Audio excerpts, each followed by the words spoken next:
In the past, the greatest weapon the white man has had has been his ability to divide and conquer. As Jackie Robinson pointed out beautifully on the television last night, 4/5 of the world isn't white. Isn't that what Jackie said?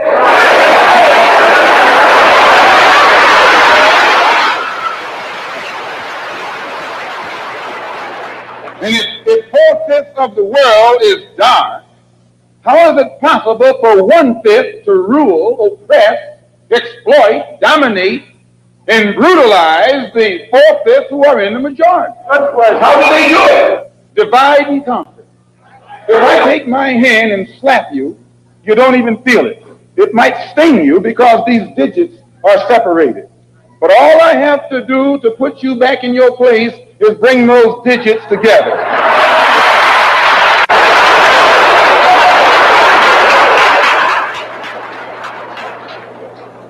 This is what the white man has done to you and me. He has divided us and used us one against the other. But today, thanks to Allah, you can say thanks to God or thanks to Jesus or thanks to Jehovah, whatever you want.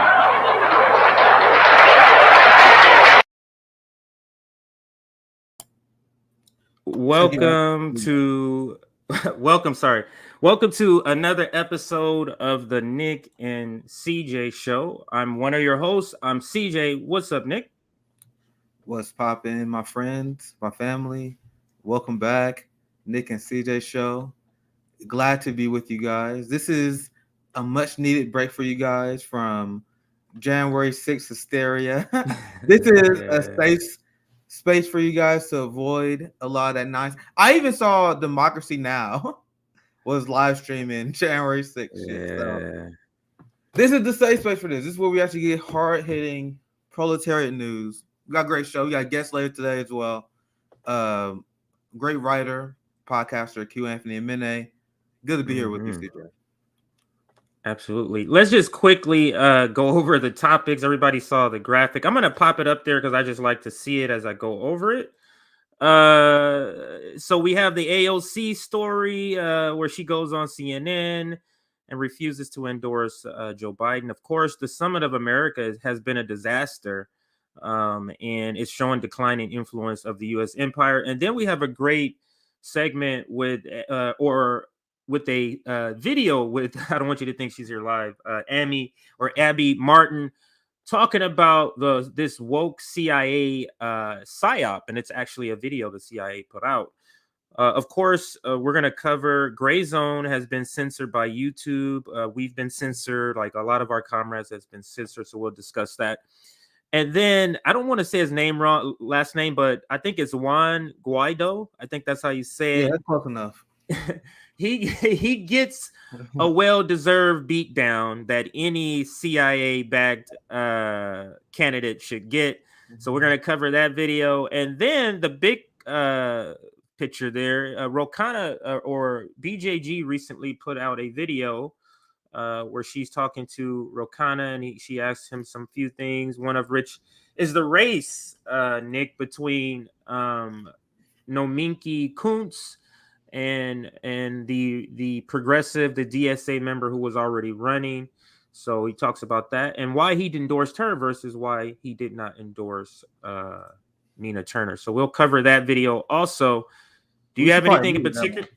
Yeah, okay. We should probably leave with that one. That one's gonna be fun to start with. Yeah, absolutely. I caught a bit of it while it was live. Let's see. For some reason, get the video. Khanna, he's wanted to give access to Brown Joy Gray. He wanted to come on their show, and every time he goes on Brown Joy Gray, he gives us nuggets. like there's a reason why these people avoid non-scripted independent media. And also another reason why I want to play this first, I think there's also, you can see the contrast between this interview and the interview AOC gave. There's the clip that's going around is when she was refusing to endorse Biden. But that's probably the least interesting thing of that video. She also was on CNN and she was talking about like January 6th hysteria. So she's going on with the PsyOp as well. So yeah, the Ro Khanna video is gonna be super interesting. And I'm gonna say a lot of my comments to when we watch the video because I got a lot to say. Okay. But All right. those videos always expose where these progressives actually lay, what they actually stand on important issues, and Ro was a swing and a miss. We're gonna get to that later, though. Go ahead, CJ. Absolutely. So let's actually do a chat check to make sure everything's good in the chat. What's up with everybody? We'll also do a like check. We're already at 110 people, so already doing good. But let me just toss up some comments. Nick, let's see here. What is this? Spar and Brawl did a funny spoof of the Majority Report. Oh, I got to check that out. Ro Khanna is a fake progressive and as bad as rest of the squad. I gotta say, yeah, he is sometimes worse than the squad. At least he comes on BJG show to say stupid stuff for us to laugh at. Yeah, I guess you can give him credit if there's something to give him credit. He's willing to come on and make a fool of himself over and over. I remember last time we talked about this, and I'm like, it also kind of arrogant because what Ro Khanna wants to do, what he in his mind, what is happening is that he's gonna go on these left independent shows and he's gonna pull an intellectual jiu-jitsu and somehow trick us into supporting his bullshit. So I'm not gonna steal his props, guys, but it's really arrogant. He thinks he's gonna sweet talk the left into, and shame on people who it works on. But every time he does it, always go down horrifically because Brianna usually doesn't let him off the hook. So Ro Khanna signed on for giving Nazis in Ukraine $53 billion. At this point, anything that comes from his mouth is suspect. Yeah, anyone who voted for that, which is essentially every Democrat, is dead to me. Right. Especially considering they have no explanation. Like, none of them even tried to explain why this is worthwhile to invest the money of the working class. Look at this, CJ. I saw this literally not too long ago. What is this? Crystal. We are funneling tens of billions of dollars in weapons to Ukraine with no oversight, while openly admitting we have no idea what they're doing and how it's going. So this is the receipt that Crystal shared. Averill D. Haynes, the director of national intelligence, testified at a Senate hearing last month that it's very hard to tell how much additional aid Ukraine can absorb. She added, we have, in fact, more insight, probably on the Russian side, than we do the Ukrainian side. And what the hell is going on over there? Yeah, remember the story I did last week, CJ? I think I did with you. Maybe JB, maybe Josana, where I covered how there are people worried about, well, at least the serious people are worried about the flood of the black market. Neo-Nazis going to be trading arms forever now. They got a good supply. Now DHS is worried about the black market selling these arms to neo-Nazis, neo-Nazis getting military training, and now they're coming back to the States. These kind of things that AOC doesn't care about. One of the things that Ro Khanna, that's why I brought this up. This is not on your calculations. They say they're against gun violence, but they don't care about literally creating a permanent gun culture in Eastern Europe. Isn't that funny? As long as it's not here, I guess that's American exceptionalism. That belief that if the whole world is burning on fire, as long as America's okay. Democrats be like, and they legitimately been saying this ever since the gun debates like ramped up again, because that happens every election. They were saying it's a tragedy that we have American kids being shot and killed by assault rifles and semi-automatics. And meanwhile, they send weapons to Ukraine. They support giant military. Right. They're like, you don't want Americans being killed by assault rifles. Leave it to the fucking brown and black kids overseas. Right. But anyway, this video should be very good. telling. This video should be very telling. So I mean, just to quickly set it up, this is just another interview I guess she did with him, and she asked him about the Abby Martin video and also the progressive race in New York where Nomiki Kuntz from the Majority Report is now running. So that's the setup. Let's listen. It's a short video. We're not going to watch the whole thing. We'll be discussing here and there. Just let me know when you want to stop. Nick? I did want to ask you also, though, about some unrelated things that are going on the left right now, since you're one of the only left electeds that is willing to come on these kinds of shows. I don't get that. I don't. I mean, I understand, sometimes I get questions are harsh, and I read the comments, and my staff, don't read all the comments or something. So maybe people just read all the comments. But I think, that someone said to me, because and they said, it's good you go on, because even if people are criticizing you, I respect you for going on. And I will just encourage more of my colleagues to go on. I think that the right has done a much better job of going on non-traditional online. I'm gonna pause it here because I have a comment here. So Khanna is playing the long game. Khanna knows that there are a few figures on the left that is respected by what will be called the radical left, people like us, and more leftist, like managerial sort of leftist, like the Majority Report, and that's Brianna Joy Gray. So he comes on her show as to perpetuate the idea that he is on the left. But if you listen to all his answers to leftist questions, his answers, he always finds a way through word salads usually. He always finds a way to make that leftist point of view and say, well, this is what it neutralizes it and brings it back to centralism, brings it back to being a centrist or a neocon in the cases of war. Nick, go ahead. Yeah. Khanna is just like all the progressives, really. Now where they're just like, hey, I'm a leftist. Believe me, bro. Just believe me. I promise you, I'm a progressive. I'm a leftist. Even though Khanna is funded by weapon defense contractors. But believe me, I'm a leftist. Even though he uncritically repeats CIA talking points that he knows are CIA talking points because he used to call it out in Ukraine. Right? So these people, they say they're progressive and then they just repeat Democratic Party talking points on almost every single issue. And so they do that because part of the PsyOp is to convince people that the Democratic Party is friendly to leftist ideas. So, hey, look, I'm the leftist. I believe in left things, even though they really don't. So then, hey, look how friendly the Democratic Party is to me. So it's just throwing out the. And it's like, yeah, I got it. And then you're saying to yourself, yeah, I got to put up with the war stuff, but at least they're fighting for Medicare for all. Like leftism in the United States, Nick, really, especially when we're talking about people who call themselves on the left in politics, really just comes down to Medicare for all and $15 minimum wage. If you got those two point of views, you're a leftist. That's it. There's no connection to oppressed people and freeing those oppressed people. There's no connection to war. That's all like secondary. That's secondary. If you ask the average American leftist or a person who describes themselves that way, define what a leftist is. What are some of the things that left is? I guarantee anti-war is not the top one, and I guarantee anti-capitalism is for sure not the top one. What's the most fucked up thing is, and this is why they are propagandists that must be called out. They will say, "Oh, I'm anti-war," but then they believe that the U.S. empire, the support of the U.S. empire, is how to achieve anti-war goals. So they're like, "Man, I'm against Putin's war, so we need to arm the military more so we can counter Putin." I don't even understand like how their mind works, but they will just say stuff like, "People still believe the squad is for defund the police." Like people still believe that because they just say it. People ignore their votes on how they coordinate their vote to fund the Capitol Police more. People ignore the fact that they voted for the U.S. Domestic Terrorism Act, which expands the power of the police into the surveillance state. But people still to this day believe they're defund the police. They support defund the police. Why? Because they say they do.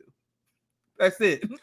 Right, that's it. That's and that's the critique I have. It's just leftism is really just about what you believe in your mind. But let me take a quick moment here to say, like this video. We are at 117 likes with hovering around 170 viewers. So we can probably add a good 30, 40 likes and get a lot more people in the chat for this discussion. I think we hit 18.6 too, literally just before we went live. So we did. Please continue on with the subscribing and sharing with your friends. We can watch a few more of these.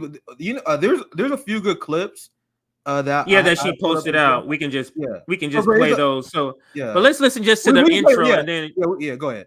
And then when it gets to like where we don't want to listen to, we can just get to the clips. Let's do it that way. That sounds good. To kind of push, because we do got a lot of topics to cover here.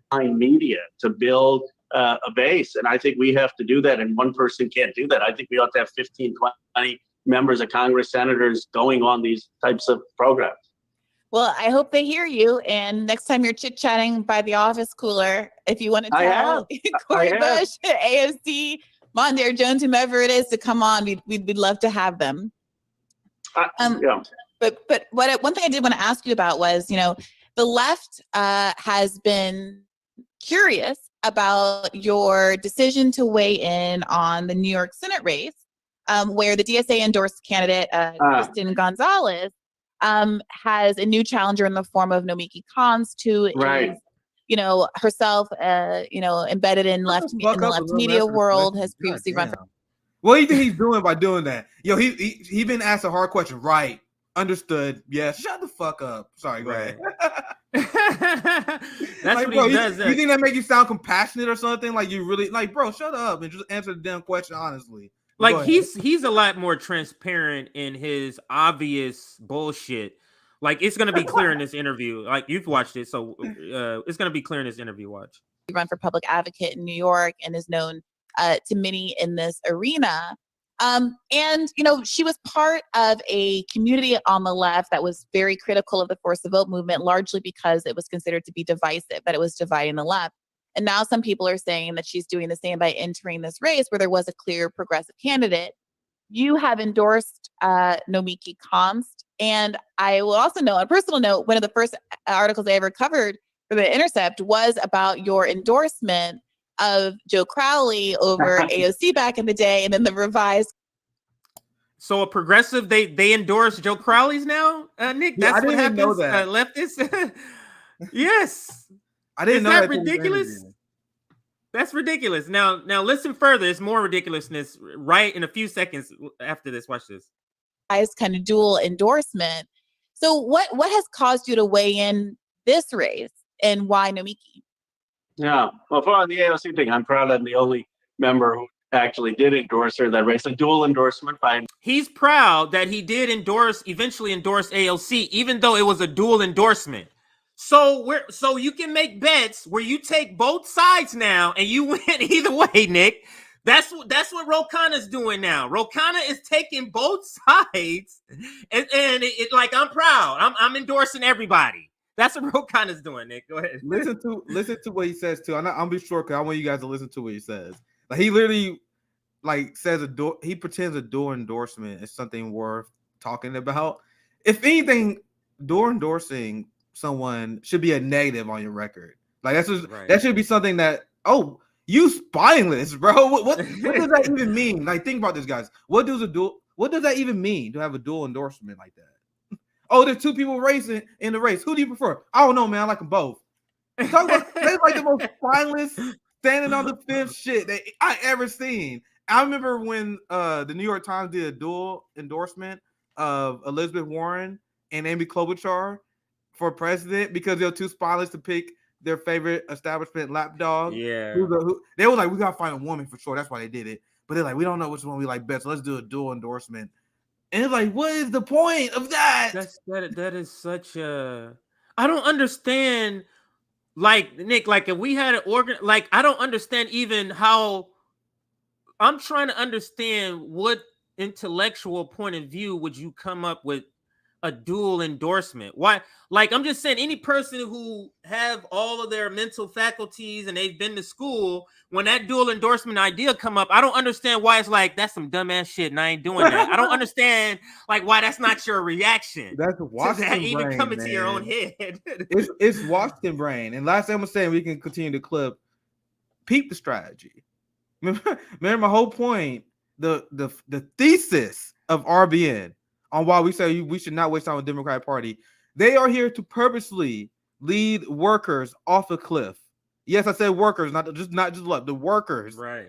So we are a progressive wing, but we have no strategy whatsoever. We don't know what the fuck we're doing. So even if you once again, I can do it both ways, right? Even if you don't believe our shit, let's say you agree with Sam Cedar and their wing of the quote unquote left, right? Where they believe that taking on the Democratic Party is the right option.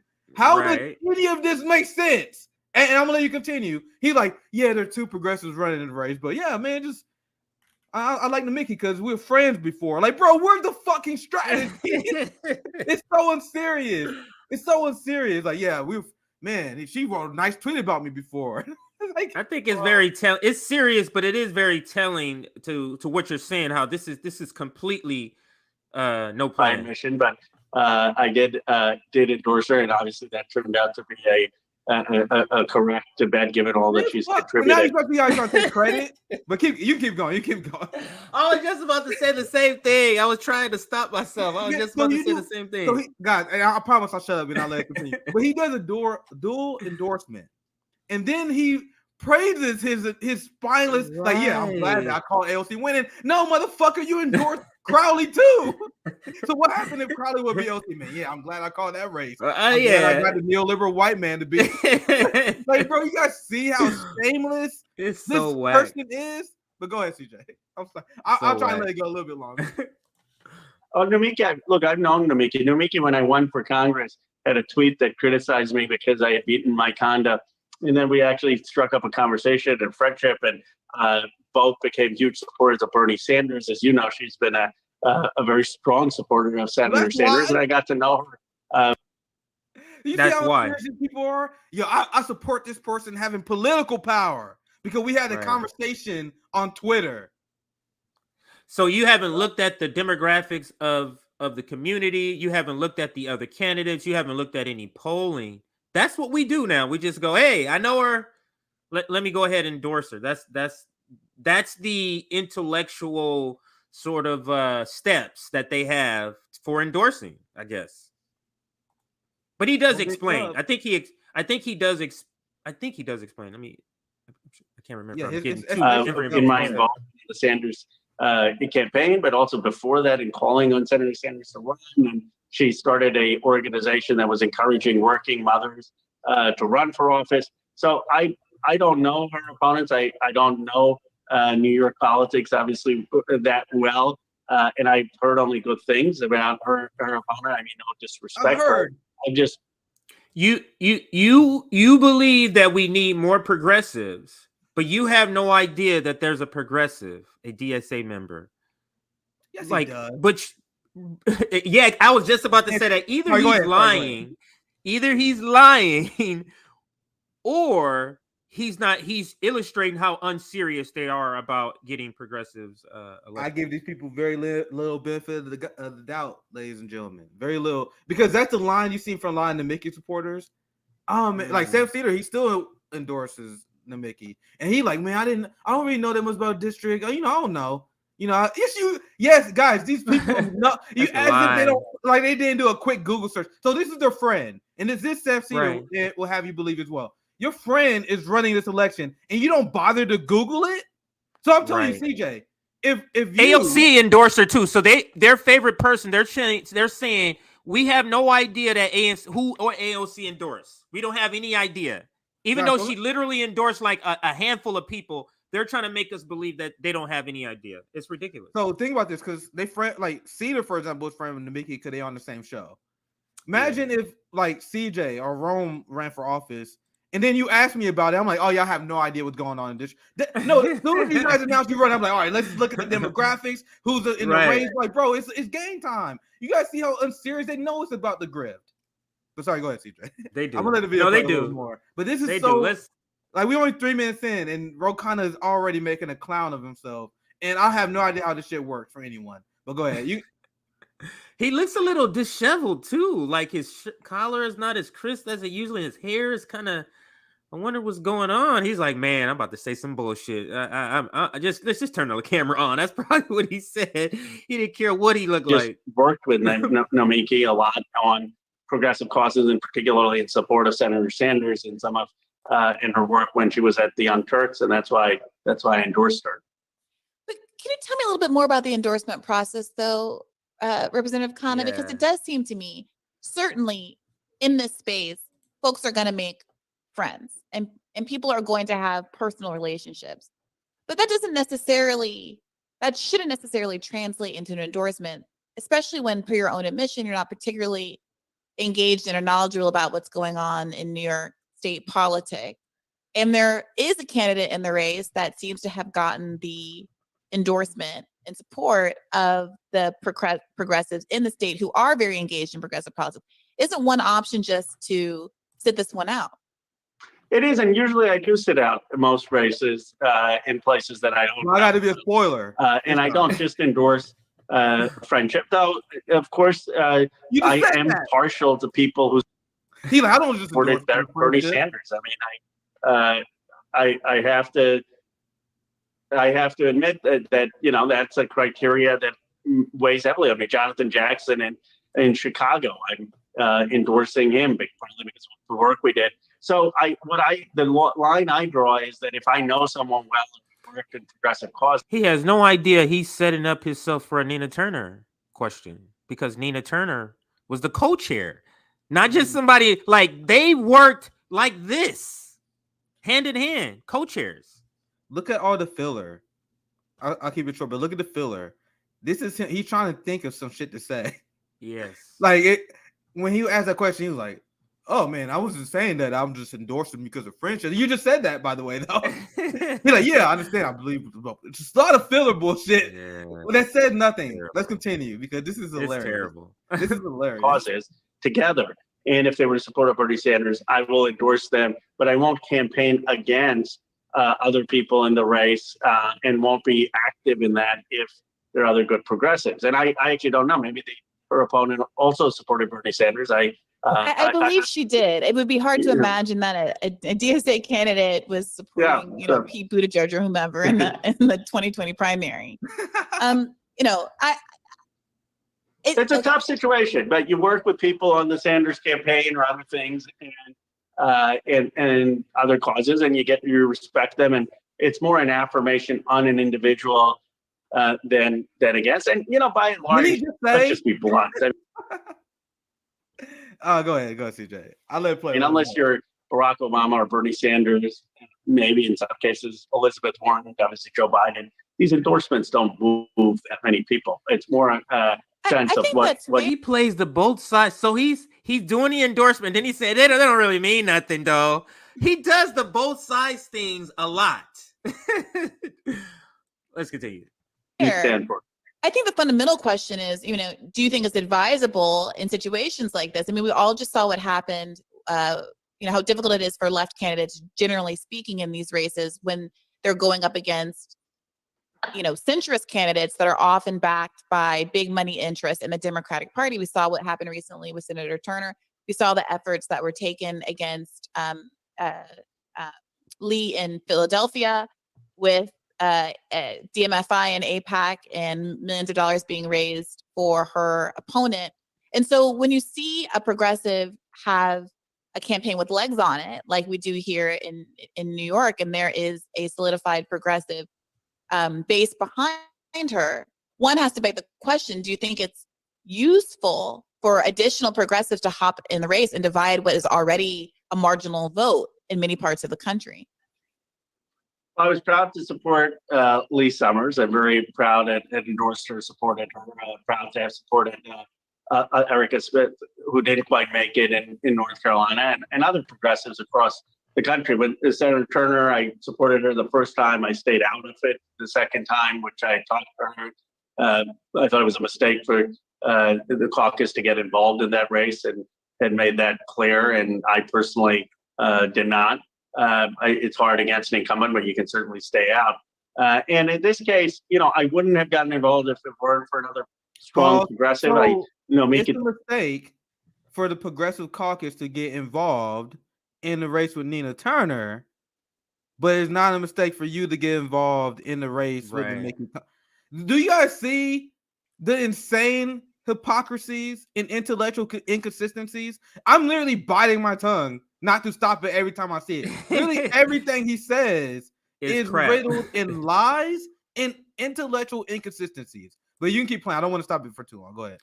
Yeah. No, I think this, because we're going to continue with this video. I'm just going to fast forward to the Abby part, because I think, we've we've talked about this particular part enough. I think we can just kind of move to unless you had another comment. I'm gonna just fast forward a little bit. Yeah, we can if unless you already moved it, we can finish it. Oh, never mind. But no, we can finish his response, and then when Bree asks the next time, we can move. Then we can go back. Okay. Yeah, is right here. Okay, let's. If it weren't for another strong progressive, Nomiki thought it's a new district. She thought her experience benefits that. I don't think you can say there's only one progressive, right? I mean, even in a presidential election, there are maybe 2 or 3 progressives. I think the key is, though, how can you coordinate so that we don't have a situation where the progressives start attacking each other and someone else emerges. And that, I think, is what the progressive movement has to figure out is how do we create space when there are multiple progressives all offering good perspectives for that not to lead to a centrist establishment candidate winning. So Representative Khanna, in the case of Senator Turner, I would argue that Shontel Brown wasn't even a progressive. And yet you sat that one out for the sake ostensibly of the Progressive Caucus's endorsed quote unquote progressive candidate. But in this instance, when there is a genuine progressive at play, you're choosing to weigh in. Do you see how there are some who might say the friendship with Senator Turner, the fact that she's given so much and worked so hard for Bernie Sanders, the decision-making, if anything, should have been to come out against the Progressive Caucus in the Ohio 11th race and to sit out this New York State Senate race? Well, look, these things aren't perfect, but I had a long conversation with Senator Turner, which you could ask her about, and I was proud to endorse her the first time. I explained in the case of Shontel. All right, we can move to the next part. He's not going to answer. Go ahead. The reason why I want to stop at that point, because Brown Joy Gray sets him up for this over the course of 2 questions. She walks him into the trap of getting himself to contradict himself. And I'm talking about a giant. This is a giant hypocrisy, right? And she caught Ro Khanna. And you guys want to know his response to that? Things not perfect. Yeah, we kind of jackasses. We suck. We don't know what we're doing. Who cares? No, for real, that's his response. He's like, hey, I just woke up. Look at my hair. I just woke up. What do you want me to do, Gray? Come on. Of course, we fucked up. We got no strategy. We are fucking idiots who have no idea what we're doing. Who cares? Things not perfect. Guys, you're taking taxpayer money. You're taking working class money. And his response to Brown Joy Gray is, not perfect. It's ridiculous and preposterous. But I fast forward to the Abby part. Right. Let's listen. It starts with the Abby video, and then she gets his response at the end. Actually, let me make sure it's not a question beforehand. Hang on. About some of the inconsistencies in his speech about press freedoms and wanting to have strong relationships with countries that respect those kinds of press freedoms, and America's relationship with both Israel and Saudi Arabia following the murder of American Palestinian journalist Shireen Abu Akleh, and also, of course, Jamal Khashoggi. Did you see that exchange? Secretary Blinken, what about Shireen Abu Akleh? She was murdered by Israeli forces, right? CNN just agreed to this. These are your 2 greatest allies in the Middle East, Saudi Arabia and Israel. They have murdered American journalists, and there have been absolutely no repercussions. And you're sitting up here talking about the freedom of press and democracy. The United States is denying sovereignty to tens of millions of people around the world with draconian sanctions for electing leaders that you do not like. Why is there no accountability for Israel or Saudi Arabia for murdering journalists? It is one of the most dangerous places in the world to be a journalist in Palestine. Then it goes to commercial, but the question is beautiful. Let's just make sure. I don't want the commercial to flag the video, so I'll turn the sound off for the commercial until I'm able to fast forward. All right. So here we go. I deplore the loss of Shireen. She was a remarkable journalist, an American citizen, as you all know. And there too, we are determined to follow the facts and get to the truth of what happened. Secretary Blinken, with all due respect. I'm sorry, with respect, they have not yet been established. Yes, it has. No, they've not. We're looking for an independent, credible investigation. Who would exactly be independent and how it would be credible? I know we've asked this question. It's just for the audience, not posing for me to answer, but because me and Nick covered that. But who would be credible and who would be reliable? Who is he speaking of? The forces that actually killed her, or some other corrupt Israeli entity. Is that who's going to investigate for the people in the comments? Unless Nick, if you wanted to address it again, you can also address No, it. it's a good question to think about. And Yeah, I'll put your comments up. Yeah, I'll put your comments up. When that investigation happens, we will follow the facts wherever they lead. It's as straightforward as that. That has not yet happened, but it's something that we very much want to see happen. Look, on Saudi Arabia, as you know, I have been arguably the leading critic in the entire Congress. I mean, I started the Yemen War Powers Resolution. So this goes to the point to what I said earlier. He's here just to prove he's progressive, because what he's saying the first like 30 seconds have nothing to do with the question. He's telling you, listen, before I tell you how I'm not progressive here, let me tell you all the stuff that I do that is progressive, so that this other bullshit neocon I'm about to tell you, it'll kind of whitewash and you won't see me as the neocon that I am. He does this with her in these interviews all the time, where he throws out his progressive bone because he knows he's about to lather it with a bunch of neocon bullshit or neoliberal bullshit. And that's what he's doing here. Let's listen. We introduced that in the House. I took that to Senator Sanders. He passed it through the Senate. We passed it through the House. I think it's one of Senator Sanders' greatest achievements. We got the refueling to stop, but it's still ongoing, and it is outrageous in my view for us to be sitting down with MBS without holding him accountable for the Khashoggi murder. MBS. Did you hear in the question where she asked about MBS? I missed that question. I missed the question, but he's talking about MBS, an easy target.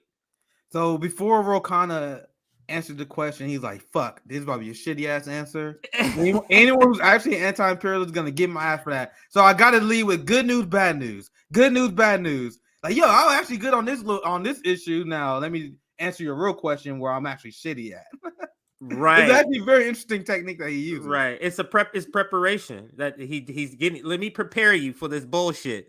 You get what I'm saying? So let's go ahead. By the way, I don't give Rogue that much credit for that anymore, because I gave him a lot of credit before, but they did that under Trump. Now the Yemen war is in terms of Saudi Arabia, they're done with that. They're ceasefire and they pulling away from the Yemen war. And now the United States government is looking to shift their focus to somewhere else, because now they need Saudi Arabia oil and they don't want that Yemenis war to hang over their goal. And I explained this before. I think this may be the strain they're taking down. So they already have a ceasefire in place. But Khanna and Bernie Sanders did not introduce, they did not reintroduce that resolution to end the war on Yemen under Joe Biden. And I'm asking you guys why they didn't do that. Because they knew it would have passed and they didn't want Biden to look bad by vetoing it. So now you got some progressives in the House that put this bill out and like, we want to end the support of the genocide in Yemen, even though there's already a ceasefire and Saudi Arabia is scaling back their assault on Yemen. You guys see what they do? How they are playing politics, but they're playing it at the working class and the proletariat.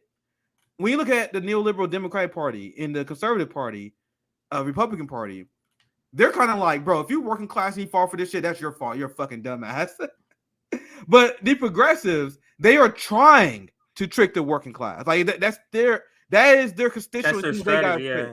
But anyway, I want the video to play because it actually gets worse. Like I got a lot. Yeah.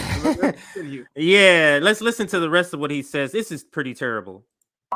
It is outrageous for us to be asking the Saudis for oil before they stop the war. I mean, these are lives at stake. On the killing of the American journalist who is of Palestinian origin, I signed on to a letter that was very strong that Representative Carson introduced, and I've been criticized. Nick, let me ask you a question. Does your signature look different when you're angry? Like, do you have an angry signature? Like where people will say, did you see that? Did you see that end that Nick wrote? He's upset. Did you see it? I'm just wondering, like, is there an angry signature that conveys anger when the person who's reading it reads it? That's what he's basically saying. God, they really be saying this shit out loud because they know who their audience is. Like, who get triggered? We signed a strongly written letter Oh about my you. God. They legitimately do this and they call it action.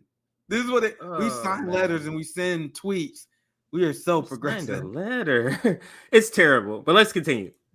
By some from that, saying that it has to be an American investigation. It has to be an investigation led by our FBI, our State Department. Our terrible law enforcement is the one who needs to investigate our friends that we're giving billions to, that we can't say killed this lady, because then people are going to say, why are you giving billions to them? So let's make up some other reason of what happened. Like a friendly fire, like an accident, like somebody behind her had a weapon. Like they'll make up something if it's an American investigation. So that's not really a answer either, in my opinion, Rokana. But let's continue. It's an American citizen that's involved. That killing was horrific. That violence was totally unacceptable. And to have an objective investigation, it should be an American investigation. And there are about 60 of us who signed that letter to significant criticism from some channels. And I think that's right to do. So that, do you guys know Al Jazeera? They want Israel to be referred to the ICC. I reported this on the show. So Khanna has the worst take on, and I've seen a lot of these takes. This is pretty terrible. The take that you will get from Anthony Blinken. He is repeating Anthony Blinken talking points. You guys will see as he continues his answer, saying that there should be an American investigation is by far as bad as a take as saying you can have the Israelis investigating it. Yes. You mean the United States? That is the only country that constantly keep voting against labeling Israel as an apartheid state. You mean the same United States that constantly fought against Amnesty International and condemned them for calling Israel an apartheid state? You mean the United States that actively go after schools, teachers, and workers who support the BDS movement, who Khanna also does not support? Right. So this is we have fun in the first part of the interview, right? Because I'm more joking about how stupid he is. But this is the dangerous part of Khanna. This is him getting this issue horrifically wrong, and he's repeating. If anything, Anthony Blinken said there should be an investigation. He said there should be an American investigation. That's worse than Blinken. Right. I don't think Blinken is good, but at least Blinken didn't say it should be American. He said that line. Let's say that line is worse than Blinken. Yeah, yeah. I would say that. Yeah, worse than Blinken. Let's continue because I got a lot to say. I don't want to go. I want to rant too long. But let's absolutely. All right, let me right here. Oh, but this is Khanna's answer on Israel is the worst part of this interview to me. These progressives are Zionists. They are. You can play it there because we passed it through the House. I think it's one of Senator Sanders' greatest achievements. We got signed on to a letter that was very strong. That Representative Carson introduced, and I've been criticized by some from that, saying that it has to be an American investigation. It has to be an investigation led by our FBI, our State Department. It's an American citizen that's involved. That killing was horrific. That violence was totally unacceptable.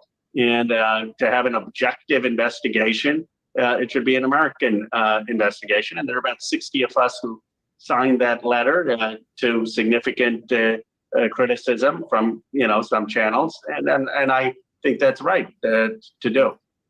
Blinken seemed to insist that the facts were not in yet, and that perhaps some of the diplomatic pivot that Abby seemed to be recommending in terms of distancing our relationship with Israel might be justified once the quote unquote facts were in about who was responsible for the killing. And Abby's perspective was that the facts are in, and that basically this is kind of an attempt to whitewash the incident and basically use skepticism the same way that has happened so many times with climate or the cigarette industry or whatever, saying we don't know everything yet, as a way to create distance between the event, which many people found to be shocking, including the events at her funeral where pallbearers were being attacked, etc., to let that slip into the the annals of history without America being held responsible for its quote unquote special relationship with quote unquote democracies in the region like Israel. Do you think that Abby is right to say that we know enough for there to be diplomatic implications for Shireen's murder? Well, Shireen's murder was appalling, and so was the interference and violence at her funeral with the pallbearers. And I spoke out at that about that immediately and forcefully at the time. I've signed the letter calling. You notice he's not. You notice how he's saying, and this is small propaganda language here, right? You notice how he said the violence. He's like, oh, this is that was horrific. Mm-hmm. Why don't you say Israeli? Right. Like you see how vague he's being because right. he want to keep the vagueness out in the open. That's the Anthony Blinken strategy. They wanted to keep vague. Oh, we don't know what happened, man. Yeah, we think it's bad, but we don't know. So you see how that put accountability off of Israel. Maybe they did it, maybe, but it was violence. I don't know. That's the strategy. But go ahead, CJ. And they do this. They do this thing. Anthony Blinken did it too, where they go, they describe it as horrific, and then somehow, well, if it's somebody made this horrific thing, some entity did this, and it's like they make no connection. Yes, this is horrific. What happened to her? Yeah, we know what happened to her, Khanna, and now you're backtracking. Like, I don't understand, Nick, and then we can get back to the video because I know I'm going to go on a tangent. I don't understand Khanna. Like, first off, I just learned about Khanna maybe a year ago. I wasn't on Khanna. I didn't know about him, and evidently it's the reason I didn't know, because this guy is not a progressive. Like, at all, he's not a progressive. He endorsed Joe Crowley. Even if AOC's not running, a progressive does not endorse Joe Crowley. Like, that doesn't happen. So he is not that person that he's trying to be, and none of his answers have been progressive. What answer has he given that has been progressive? That's leftist. Not one goddamn one. Not one. The funny thing is, Khanna positioned himself as like the more like anti-imperialist of the progressives in the House. Now he's straight up repeating Anthony Blinken talking points, and there was a point where he even tweeted out against the Ukraine war in 2019, where he was calling out how the United States and the CIA need to stop funding and stop supporting the neo-Nazi Azov Battalion, and then he deleted that tweet.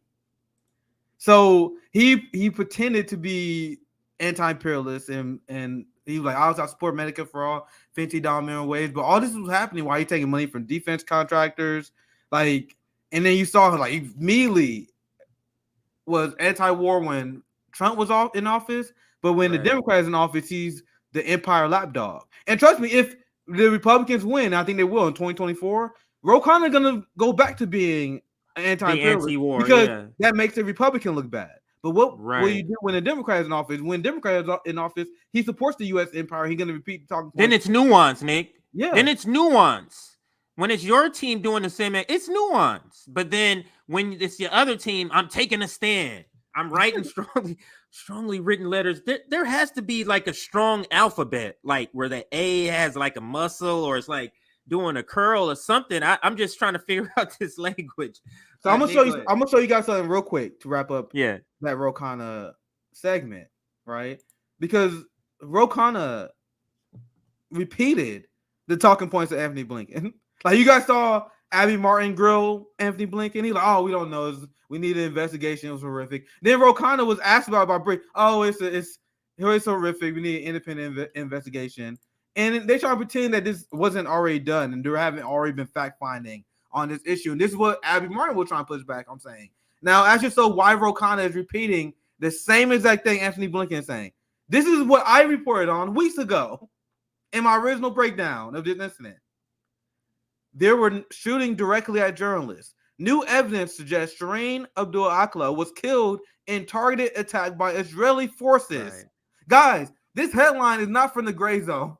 This is not from Mint Press News. This is literally a CNN. I know I cut it out, but it is literally a CNN headline from like 2 to 3 weeks ago. And she said it in the video. She said CNN has already confirmed this. Like, it was very low, but she says that in the video. And meanwhile, Khanna pretending it haven't. It hasn't. Right. This is Al Jazeera. They released this yesterday. 1 month on, still no justice in sight for our beloved Shireen. How long does Now, an investigation take, Nick? It's been a month. and They don't know. There are on the ground witnesses that are willing to talk about this. Literally, that's how they got this original quote, because there are people on the ground that say, yo, because remember at first Israel was like, yo, there was fighting in the area and she got crossed in the crossfire. There was people immediately that was like, no, there was literally no Palestinian fighters fighting in the area. So there are people ready to talk. The people that Anthony Blinken and Ro Khanna wants to do the investigations, they are not talking to them. They won't talk to anyone that won't give them the result that they want. If there's a U.S. investigation, they were like, yeah, we did an investigation. We had we had some reports. We talked to some Israeli officials, and they say that it was just a shootout, and that's how they would do it, right? And lastly, the last thing I'm saying, we can move on to the other Abby Martin video. Yeah, Abby's awesome. These progressives, like Ro Khanna, remember this is 3 years ago, because I already knew that Ro Khanna was a piece of shit. Even when he was pretending to be anti-imperialist, he always was a Zionist. He condemned BDS, and he was one of the people that used stupid ass reasonings to condemn it, just so he can condemn it, because that's something that the Israeli lobby is not going to fuck around with, right? Like if you do not condemn BDS, they'll ruin it. So Ro Khanna says he support resolution condemning BDS. He supported a resolution, a Nancy Pelosi driven, a Chuck Schumer driven initiative to condemn BDS. Ro Khanna supported. He said he doesn't believe the movement will lead to a two-state solution or the recognition of Palestinian rights. This is what we call a useful idiot. Because I promise you that Ro Khanna is one of the people that like, I condemn Hamas. Hamas should not use violent resistance. But BDS is quite literally non-violent resistance. And Ro Khanna still opposes non-violent resistance for BDS. So what is Ro Khanna really saying? If you oppose BDS, you're saying that the Palestinians should not resist Israeli settler colonialism by any means. That is what they're saying. I'm sorry, Nick. I'm sorry. I know you have a line in the sand for this leftist. Like if you're like my line, like you have to be anti-imperialist. You have to be anti-war. I don't understand this like nuance. This we're leftists. You got to deal in the real world. The real world means just defund the military. That's the real world, or that can be the real world. But let's move to the next video so we can get through at least the two big videos, the two big topics, and then we have some smaller topics and along with our upcoming guests. This is a very short video. I think it's like 6 minutes or 7 minutes. Abby talking about the CIA op. The CIA put out this video, Nick. I guess it's sort of a recruitment video, but let's listen. Let's let Abby Martin talk about it. Recently, the CIA released a video that was pretty shocking, embracing a radical inclusivity in the agency. It's now known as the woke CIA ad. I'm a woman of color. I am a mom. I am a cisgender millennial who's been diagnosed with generalized anxiety disorder. I am intersectional. I refuse to internalize misguided patriarchal ideas of what a woman can or should be. My parents left everything they knew and loved to expose me to opportunities they never had. Because of them, I stand here today a proud first-generation Latina and officer at CIA. Wow. It's almost like there was a checkbox of what are all the woke stuff going on? Check, intersection, say that, check. Like it was like comical, Nick. It was comical how she just, I'm cis, like how she just named off each thing to make sure people, hey, we're progressive. So the CIA is progressive now, Nick. So man, this is why liberals are so dangerous. How they try to take the language of the disenfranchised, and then they're like, "Oh, I'm for you now. Join the CIA so you can harass and terrorize people who look just like you." Though we're inclusive in our imperialism. Isn't it interesting how they do that? Like you had the Marines that was tweeting pro Pride events. Like, yeah, we pro Pride at the Marines. We all believe that gay people and straight people should have the opportunity to kill people overseas. We all believe in all that stuff. This is the bastardization of what the fight for liberation that the liberal class purposely did, so they can take otherwise good language, otherwise inclusive politics, and now they demonize it and make it serve the empire. So let's continue the video. Like, I remember this video when it first came out, like, and Abby's talking about it, and it's gross what the CIA does. Yeah, I'm just want to watch it again because it's just so ridiculously over the top. But I'm gonna just rewind it to the beginning of that video again. I'll be right back. 1 second. Yeah. I am a mom. I am a cisgender millennial who's been diagnosed with generalized anxiety disorder. I am intersectional. I refuse to internalize misguided patriarchal ideas of what a woman can or should be. My parents left everything they knew and loved to expose me to opportunities they never had. Because of them, I stand here today a proud first-generation Latina and officer at CIA. Wow. There's a lot to unpack here. First of all, this looks like a parody of what conservatives depict as what the left is. It's so cartoonishly over the top, it's hard to believe it's real. So what does it all mean? Has the CIA adopted real progressivism and equality? Of course not. This is a good old-fashioned PsyOp, or psychological operation, to indoctrinate a new generation of teenagers with the idea that the CIA is pretty cool. And no, not because the CIA has been taken over by the left. The political and military establishment know that the young generation is increasingly turning to radical politics. That means things like anti-racism and trans equality in conjunction with anti-capitalism and anti-imperialism. This generation was not indoctrinated by the intense nationalist propaganda of the 9/11 era. It's a generation that grew up with the end stages of the US empire's senseless bloodbaths in Iraq and Afghanistan. It sees the systemic failures of capitalism.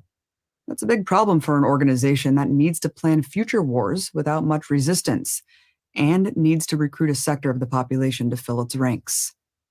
To do that, they need a rebrand. They need a new marketing campaign to overshadow their image as purveyors of torture and mass murder of civilians. In other words, they need new propaganda. They need... What you see the same sort of thing, Nick, with the military. If you watch their commercials, they try to make it seem like you're doing these, like, you're going to be doing these very high intelligent things. You're going to be doing all this stuff. They make it it's the same sort of selling of empire, selling, like, just imagine, what is it, Star Wars, and there's a commercial about being a stormtrooper. Be a stormtrooper. Like, that's essentially what this is. Yeah, and this is, and I remember I was answering a question. Someone was like, I was like, bro, being woke, this whole wokeism wave that you see, meaning like the PsyOp that it's all liberals. Like, this is like liberal shit, right? So you have companies, giant corporations. You got companies that literally use child slave labor. That's like, oh, we are trans inclusive now, right? So they're using this PsyOp that they got from listening to the language of the young people to make it seem like they're progressive while they're doing horrific things. And it also serves both two objectives by maligning and by misrepresenting what the freedom fighters in these communities really represent. Because if you talk to like the average probably queer person, they're not pro CIA, right? If you talk to the average woke person, they're not for censoring people, right? But by the establishment hijacking our terms, and since the right is naturally, like Abby Martin said, the right is naturally turned off by this language, right? So they use it to like divide people and make the left look bad at the same time. Because like, oh, look, the people who are woke, they're actually imperialists. And this guy who I mentioned, I'm like, bro, the people who are quote unquote woke, that is not leftist, that is not Marxist. And he was shocked. He's like, they're not. I'm like, no, they're liberals. These motherfuckers are war criminals. the people who claim they're woke, right. The people who believe that You shouldn't die because you're gay, but you should die because you're homeless. How that not left? It's literally this new liberal culture that they push to make them feel better about their horrific economics, their horrific foreign policy. And as leftists and Marxists, we can't fall for that. I see a lot of people fall for that and join them on the side. No, we're not for that shit. But anyway, we can continue the video, CJ. It's crazy. Like, there's so many different levels of what they're trying to accomplish, right? But anyway, go ahead. Yeah, we'll watch a couple more minutes of this before we move to the next story, because there is just some interesting. I'll let her say it, and then we'll comment. We need a PsyOp to brainwash young people who aren't as familiar with the CIA's notoriously murderous history, which is exactly who they are targeting with this ad. In fact, they recently admitted they're recruiting kids right out of high school already. And here's the biggest irony. While the CIA claims to be socially progressive, they're only talking about how they treat their own. Throughout the CIA's entire history, and until this very day, they've done nothing but actually attack and overthrow governments that are advancing social progress by installing or backing reactionary governments that use extreme violence to smash women, indigenous peoples, and other marginalized groups.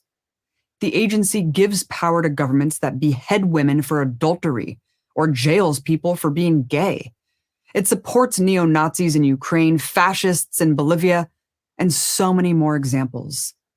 The CIA spends a lot of its time propping up regimes that would jail or murder that young woman in the woke CIA ad. This is nothing more than an attempt to sanitize and whitewash its own horrific legacy and daily operations. Many other mass murdering entities have done the same thing. When they say, she says many other mass murdering industries, I think of the police state using this same sort of tactic. Wall Street. Wall Street is another one. Does it too. We in diverse in our hiring. We got the first ever Black executive, right? This is what they do. While that Black executive supports Wall Street, that steals the wealth of our communities, right? They love doing that. But go ahead, CJ. No, you're spot on. Let's Lloyd Austin, first ever Black defense secretary. Yeah, that guy, and he's terrible. I mean, he's straight from Raytheon. Like, and then he had they gave him an exception, right? They gave him an exception about the rule. So, like, he couldn't come right after being off or something. They gave him an exception, and you think they gave him an exception because he's Black? Look, you're not gonna hold up this exception for a Black person, are you? Racist? You see, it's just completely preposterous. Why did it has to be a moratorium? Why can't it be a complete ban? If you've ever worked for Raytheon, you can't serve over here in the military. Over the military, like, why can't it be just an indefinite permanent ban? I never got that, Nick, but we could continue with a couple of more seconds of this, and then we'll move to the next topic. Defense contractors touting their first female drone pilots, Israel effectively pinkwashing its genocidal apartheid state, and oil corporations greenwashing their pollution. This does not mean that environmentalism or gay liberation should be abandoned as modes of struggle. Things like trans liberation and immigrant rights are major, deeply felt issues in our society, which activists have been doing such important and meaningful work to highlight. The co-optation by imperialism isn't the fault of these movements, but rather speaks to their success in bringing these important issues to the mainstream. The woke CIA ad is just another co-optation of these ideas to defang their revolutionary potential. The strain of identity politics embraced by liberals. To me, that last line, I'm going to end it there. It's to defang the ruling class. They see a threat and they go, that threat must be neutralized. That threat must be recuperated. That threat must be co-opted. AOC, if you believe that she was a real candidate, you see that has happened. You see that has happened with Bernie Sanders. You see that has happened with the Sunrise Movement. You see that has happened with BLM. You see that has happened with so many organizations that try to play. And I think I don't think it's a coincidence that a lot of these organizations are organizations that still have their foot in capitalism. So you're not understanding these aren't good faith actors that you're getting in bed with. Go ahead. So that CIA ad was extremely over the top, but that represents Washington culture to a T. The next thing we're gonna do is AOC, right? But think about AOC. AOC sounds exactly like that lady in that video. Whenever you hear her speak, and this is why she was way less popular than Bernie Sanders. Despite all my criticism of Bernie Sanders, I do gotta admit he has been the most popular senator for the last few years because that's true. He don't get him so tied up in a lot of these culture war fights, while AOC like leans into them, like she sprints towards the unpopular culture war shit while avoiding the substantive stuff. And the reason why I said this is AOC wrapped up in the nutshell, because AOC is the first one like, oh, I'm a Latina, I'm a young woman. Meanwhile, you're voting for weapons for Ukrainian Nazis.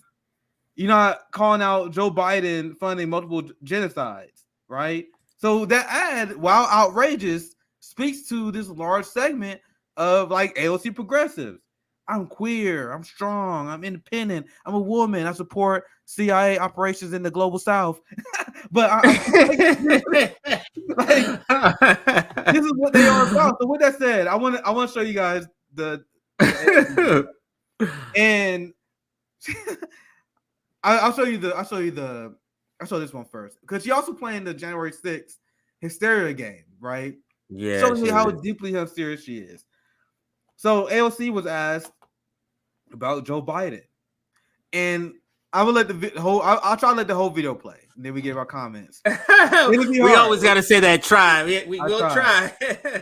No, it's gonna be really hard, because obviously, like, the headline that's going around is that AOC refused to endorse Joe Biden. But I think what she says throughout the interview, that's not even the most important part. And I dive into it a little bit after we watch the video. Before we go, I just want to ask about President Biden. He is saying he's going to run again in 2024. Will you support him? You know, if the president chooses to run again in 2024, I mean, first of all, I'm focused on winning this majority right now and preserving a majority this year in 2022. So we'll cross that bridge when we get to it. But I think if the president has a vision, then that's something certainly we're all willing to entertain and examine when the time comes. That's not a yes. Yeah, you know, I think we should endorse when we get to it. But I believe that the president has been doing a very good job so far. And, you know, should he run again, I think that I think it's we'll take a look at it. Okay. But right now we need to focus on winning a majority instead of a presidential election. Congresswoman, thank you so much for joining me. I appreciate it. I've never seen her more uncomfortable. Like, I've never seen any interview of her more uncomfortable than right there. She completely did not expect that question, and she did not have her pre-prepared word salad answer where you don't really know what it is. She didn't have that prepared, so she's like, because she was going into answering the question. And then she realized, wait a minute, I don't want to answer it. I can just say it's not time. But she began to say it because she's well, Joe Biden, and then she stops herself. So AOC still believes Joe Biden is doing better than expected. Still believes that in June 2022, one of the worst presidents in modern American history. She says, that's the most, like, the headline that's going on right now. AOC refuses to endorse Biden. As a leftist, as someone who wants to expose AOC to workers, that's the most important moment. So despite the fact that Biden is sanctioning seniors by approving Medicare price hikes, despite the fact that he literally allowed the eviction moratorium to expire, and I'm just talking about domestic stuff here. Not supporting the minimum wage, not supporting a public option. In fact, he's allowing Medicare prices to increase so he can enrich his donors. And the fact that this guy literally has more kids in cages than Donald Trump, deported more people than Donald Trump. But AOC says he's doing better. No, he said he did a very good job. This is worse than the other interviews. Like, she's doing better than expected. She's saying that he did a very good job right now. Yeah. Because that's for the people who is going to say, why didn't you endorse him? All the corporate people, she's going to get a backlash. So she's saying it for them. She's saying it for them. Yeah. Nick, this person is going to endorse Joe Biden if Joe 100%. Biden is the president. If Joe Biden is the nominee, she's endorsing that person. Like whoever it is, this person is going to endorse them. If you're, I think most of our audience know, but if you're one of the few people that think, AOC could, she's not all the way gone yet, dude. It's over. It's over. So you see how she even playing the politician game? Who are you gonna endorse? Oh, I'm not gonna say I'm gonna endorse. It's too. We all know what you're gonna do. Why are you playing this damn game? Right. But she's playing the game because she's a player, a willful player in this game. And it makes progressives, it makes the TYTs the majority. You see, she's standing her ground. She's not coming out and doing like that's a thing to them. Like just like signing a strongly worded letter, like that's a thing. The fact that she held out she didn't say nothing on CNN.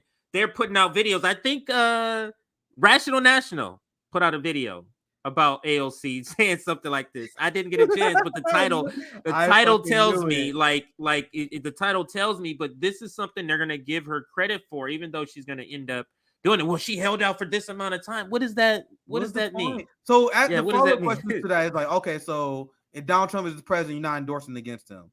And then imagine how ridiculous that answer is. I don't know if I'm going to endorse against Donald Trump, but we all know what you're going to do. So I'm asking you guys, why is she playing the political game?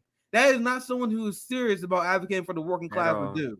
You will use that time while you're on CNN to advocate for the working class. Bring up what, even if you want to be fucking spineless, bring up what Biden is not doing for the working class. Oh, I am not endorsing Biden right now because of this. Like, once again, there's a lot of options you could have took, even if you're not as radical as I am. Because what she did, she's like, oh, I'm going to play the political game whilst I'm not going to endorse Joe Biden because I don't want to hurt Joe Biden. Guys, do you know what the headline that is going around everywhere right now? Fox News, right-wing media, it's going crazy right now. They're saying Joe Biden is so bad that AOC wouldn't even endorse him. No, for real, look at the right-wing media. They're going crazy. So her strategy didn't even work. Remember, we like to do things both ways. Either way. We give you the left criticism, and even the criticism if you are to our right, if you're a little bit more sympathetic to AOC. Even if you are sympathetic to AOC, what she did is literally counterproductive. Now I'm going to show you this other part of the interview before we move on to the next part. I know we're going to have a guest coming in like around 15 minutes or so. Yeah, let me skirt out to downstairs. Let me just before you play the interview. Yeah. I'm gonna skirt out for like 10 minutes. Everybody go down and wait for my daughter to get off the school bus. So it'll be like 10 minutes. I'll be right back. I'm not going anywhere too far, but like this video. Let's get to 250 likes. Like this video, get to 250 likes. Let's see if we can get 250 people here in the chat. I'll be back in like 10 minutes, Nick. Okay, so I'm gonna show you guys. I need to watch the whole thing. But there's another part of AOC's interview on CNN that was bad because in this moment where the workers are being destroyed by inflation, the homelessness rates are increasing everywhere in this country. Seniors are being priced out by healthcare costs that the Biden administration is imposing on them. The working class is underwater and state violence is on the rise. Police corruption is on the rise. The military-industrial complex is continuing to grow. But you want to know what AOC's focus is? Her focus is January 6th hysteria. No, I'm serious. Look at this. During her CNN interview, she says this. So she praises Joe Biden, and now she also goes and repeats January 6th nonsense. So let's see how deeply unserious AOC is. Let me fix my audio. We get back to it here. Vice Chair Liz Cheney revealed that multiple Republican members of Congress asked for presidential pardons after January 6th. You went on Twitter and directly asked Republican Congressman Gates, Boebert, and Green if they were the ones who asked for pardons. Do you have a reason to believe that they were? Well, we do know that Congresswoman Lauren Boebert, in the middle of all of that footage that we saw yesterday of people kind of coming into the Capitol, was actively tweeting the speaker's location, was tweeting evocative, really provocative statements like today is 1776. And it very much, I believe, indicates a side here. And when you don't know which of your colleagues were part of a potential conspiracy, then we need to find out. And frankly, from a lot of the So we don't have to watch the whole thing, right? The whole thing is nonsense. So you see what they say, oh, you was tweeting at your Congress people about January 6th. So AOC isn't tweeting at Joe Biden about hiking up Medicare cost and allowing that to happen. She's not tweeting at Joe Biden over funding multiple genocides. She's not tweeting Joe Biden about the kids in cages. AOC's priority, what she came ready for in this interview, was January 6th hysteria. You guys see this point that CJ made, right? AOC was not ready. AOC wasn't even ready for the question about Joe Biden, right? But she was 100% ready to do her January 6th bill. Do you guys see what the focus of AOC is in this crucial moment of the working class? Because now liberals, it took 18 months. January 6th happened January 2021. It took 18 months for them to do the trial. And do you guys think that's a coincidence that the trial happens right when 2022 is going to come up? So the Democrats not only abandon all their lies for what they're going to do with the working class, but they join hands with the people who are crushing the working class, like the healthcare providers, like Joe Biden and Democrats have done. They're sending $40 billion of your money to Ukraine to fund Nazis and their weapons that they have no idea where it's going. But her focus is on January 6th. Do you guys see how we at RBN, we have no patience for people who want to advocate for the strategy of electing the progressives in the Democratic Party? How is this going to help the working class? We elect more AOCs. We get more politicians who go on CNN and tweet about January 6th. This project is not helping out the working class. This is the PsyOp that AOC is helping because Democrats are pushing January 6th hysteria, ran on cable news outlets everywhere. Democracy Now! Is running live streams about January 6th because they have nothing to run on. They have nothing to run on. So they are planning to use January 6th as the fill-in for people, which shows how unbelievably out of touch they are. That they think that this is going to work. If you think they care about winning, I don't think they really care, to be honest, right? So this is the new PsyOp that's coming out that AOC is more than happy to be a part of. You guys see this? I've been seeing a lot. Look, 83,000 likes. Now we saw that Joe Biden, 50% of his Twitter followers are fake, right? But let's say 50% of this is fake. That's still 40,000 people. 40,000 people like this bullshit. Stan Van Gundy, isn't he like some football coach or something like that? So he's like a millionaire. He says, I can't believe this will be a controversial statement, but it will be. Inflation is a big problem. It's not as big as a problem as the U.S. president trying to overthrow the results of an election and inciting an attack on the U.S. Capitol. Do you guys see the messaging that's about to come up from the blue check liberal fucks?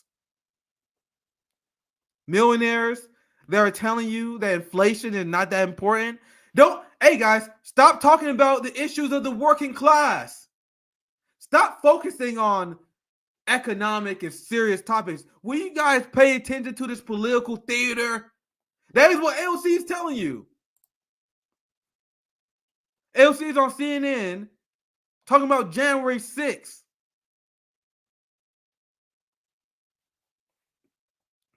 Guys, people are like, why are you attacking your closest allies? They're nowhere near us. And they do not have the well-being of the working class in mind. Are we clear? So AOC and the progressives, they'll pretend, oh my God, we got to defend our democracy because January 6th, this is so important because we got to defend our democracy. Meanwhile, AOC follows Juan Guaido on Twitter. They are supportive of the United States literally trying to have an active coup against a democratically elected government. and Nicolas Maduro in Venezuela. Those people are trying to tell you that they care about defending democracy. It's wild. Yeah, AOC saying that Biden did better than expected. He's doing, actually, she says she's doing an amazing job.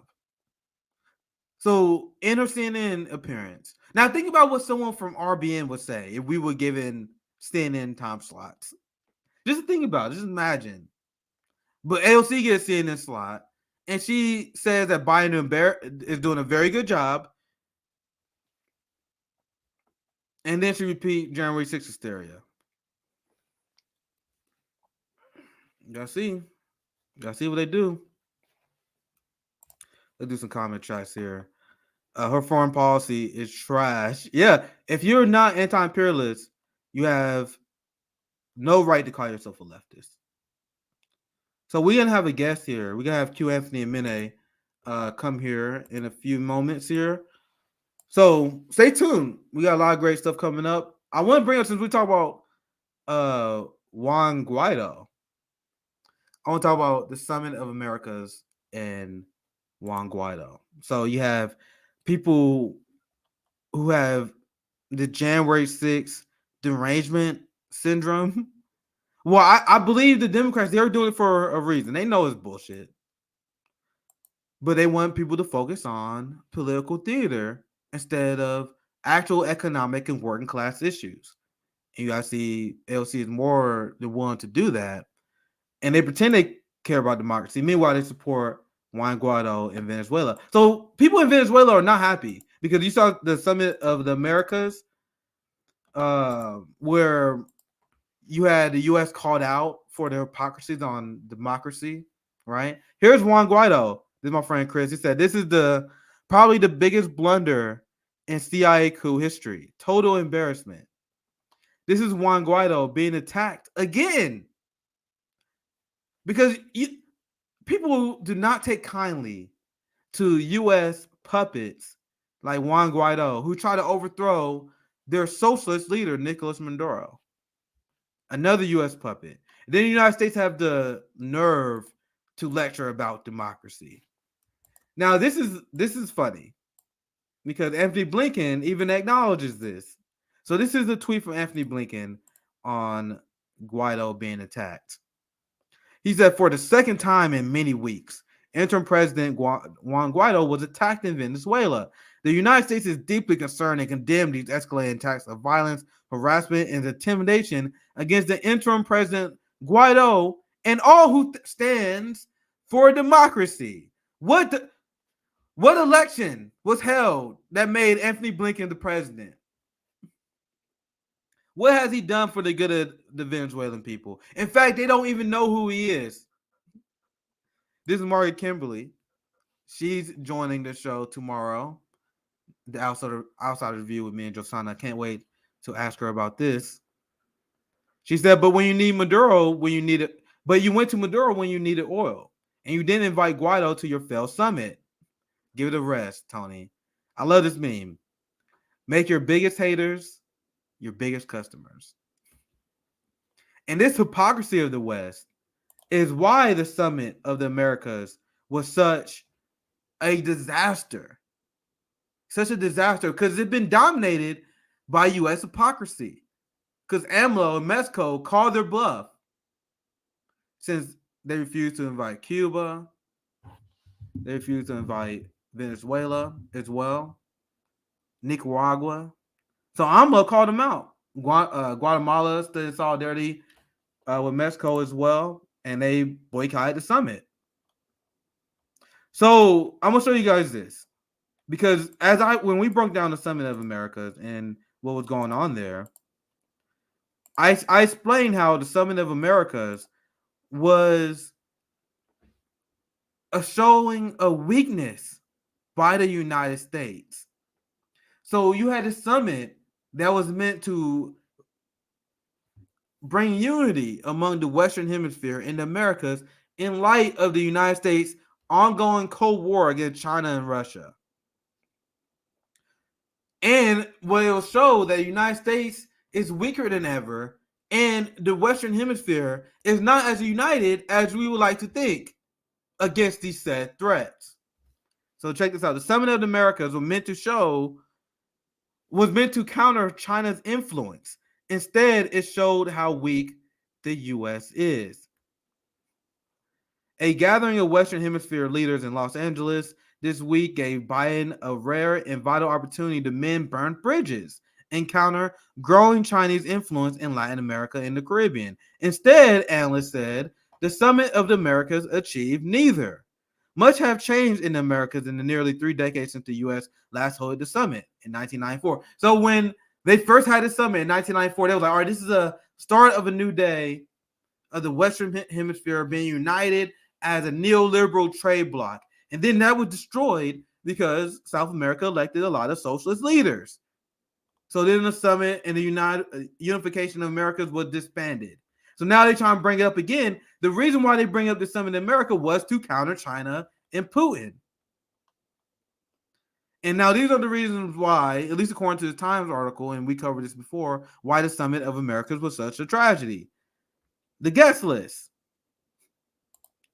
So the United States keep believing they can get away with these constant hypocrisies.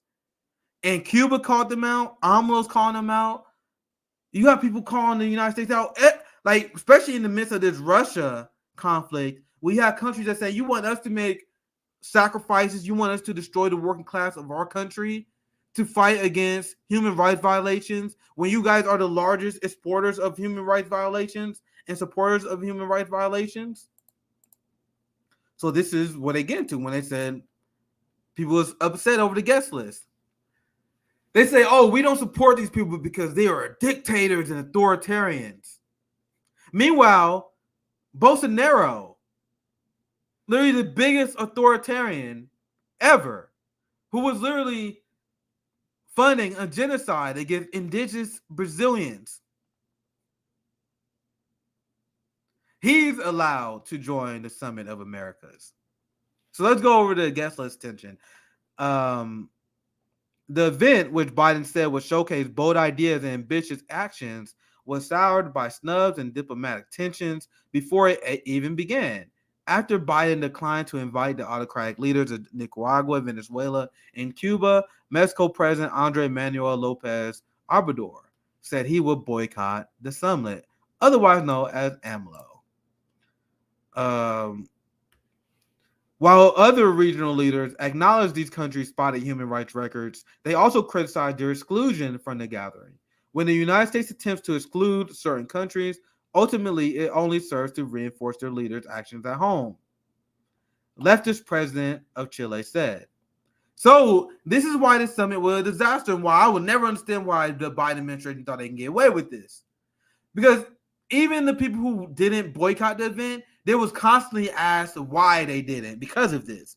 And now in countries like Mexico and Central America and South America media, this is what has been dominating the conversation about whether their ban was justified or not. And the hypocrisies of the West for even attempting to do such a thing, right?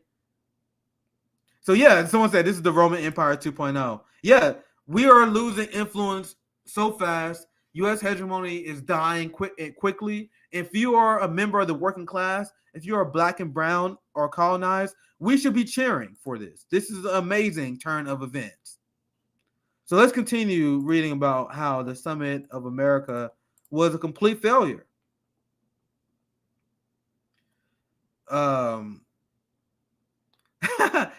This one even called out Bolsonaro for calling out he spread the false claims about Biden not winning the election. So let's get to another point. So they said another point of this summit was countering the rise of China. Analysts say the controversy over the summit's guest list reflects a much larger issue: the U.S. general lack of engagement with Latin America that began under former President Donald Trump. The U.S. didn't do its diplomatic groundwork, said Sabatini. U.S. investment has slowed in the region, which was badly hit by the pandemic. China, on the other hand, is filling the vacuum. trade between China and the Caribbean and Latin America has increased from 18 billion from 2002 to nearly 449 billion in 2021. Jesus. Making it the top trading partner of Brazil, Chile, Peru, and Uruguay. China has upped arms sales and engaged 21 countries in the region. So they wanted to come. They had a summit. Like, oh, come on, man, let's do trade. Let's open up. Let's be friendly together. I saw some Biden news conference where he was talking about migration. He was like, oh, we gotta have a exchange of workers. We gotta chill on harsh immigration policy, which they have not slowed down that at all in their administration. So everyone knows that this rhetoric is bullshit. Come from the Biden administration. And this is what they talk about in this article as well. The pact on migration. On the final day of the summit on Friday, the pact will commit Latin American nations to host large number of migrants and refugees in exchange for more aid. According to U.S. officials who spoke ahead of its signing, the deal includes a joint approach to border protection and migration, new legal pathways for foreign workers, and financial support for host countries. The U.S. will also expand labor programs to offer more guest work permits to those coming from Central America, right? So this is the problem. This is the problem. This is not the first thing that Biden, and this is not the first time Biden and Kamala said such things. So this is what they say as well. In a year and a half in office, Biden and Vice President Kamala Harris haven't done much on immigration. This agreement is the kind of thing that is really done for photo ops. Hence why this summit is a disaster. Because you had the Biden administration and Kamala that is repeating all these promises to Central and South America without changing their policy. So the people who actually watch this summit expecting something great for America, they know it's filler bullshit that is meant to show strength on behalf of the United States. And a lot of these leftist socialist countries, they're not having it. They're not having it. And this is exactly why U.S. influence is continuing to die in the region. And China is continuing to grow. You even had Mexico you had AMLO that slammed Cuba embargo, called out the United States as genocidal. The U.S. and its allies almost fucked up in having this human rights conversation, right? Because now they pretend that Russia is the worst state of all time. Putin is a war criminal. So these people in our hemisphere is calling out the United States for its crimes. Mexican President AMLO slams U.S. embargo on Cuba as genocidal policy. And I am loving how much this summit is failing for America. I love it. Love it. So let's do a chat check. I'm still waiting for my guests. We both have guests to come here. Maybe they run a little bit late. Let's see if I got a message from them. Either way, we still have stories. We still have plenty of stories. Maybe we might have to reschedule with the guests. Let's see. Let's do a chat check. Hopefully I didn't miss any super chats while we was doing this.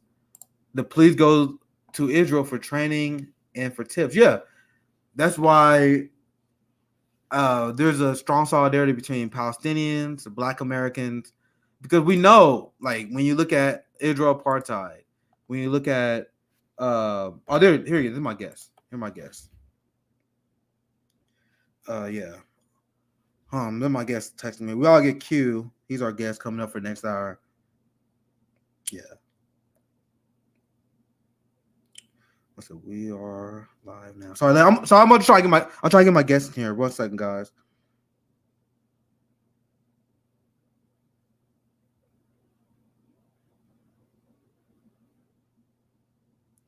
All right, so Q is gonna be joining us here soon. So this is gonna be a good conversation. Q Anthony and Mene. He has a call-in show with Glenn Greenwald. He does a lot of great anti-imperialist work. So he should be coming here soon, right? Anyway, that's my breakdown of Summit in America. So hopefully we get him to join here very soon. And then CJ should be back from his break here soon. Yeah, I'm here. I just have to get seated and everything. I followed everything. I was watching it when I was down there. Yeah, Did you play the Juan video? Did you play the video yet, or you just showed the picture? I play. We can play the video. I just saw the picture. I'll bring up the video, or if you have it, you can bring up the video too. Yeah, because the video does gives a better picture of the anger. And the reason I want to show the videos to also point out is like this is how politicians are supposed to fear us like this. Yeah, that's you can play the video if you want. You can play the video. I'm gonna see if I I can bring up the video if you're looking for something. Actually, yeah, Margaret already had it up, so this is another one. Oh, I guess he's had stuff thrown on him before. Wow. So I'll play both of them. So I'll play the one that's current. That's coming up right here. Here, let's see. Okay, so here we go.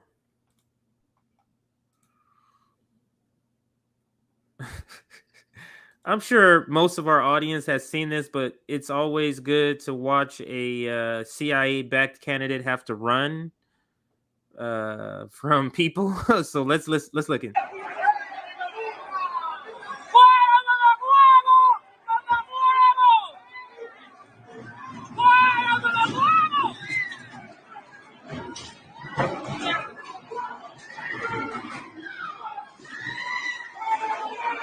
Man, they're getting chairs.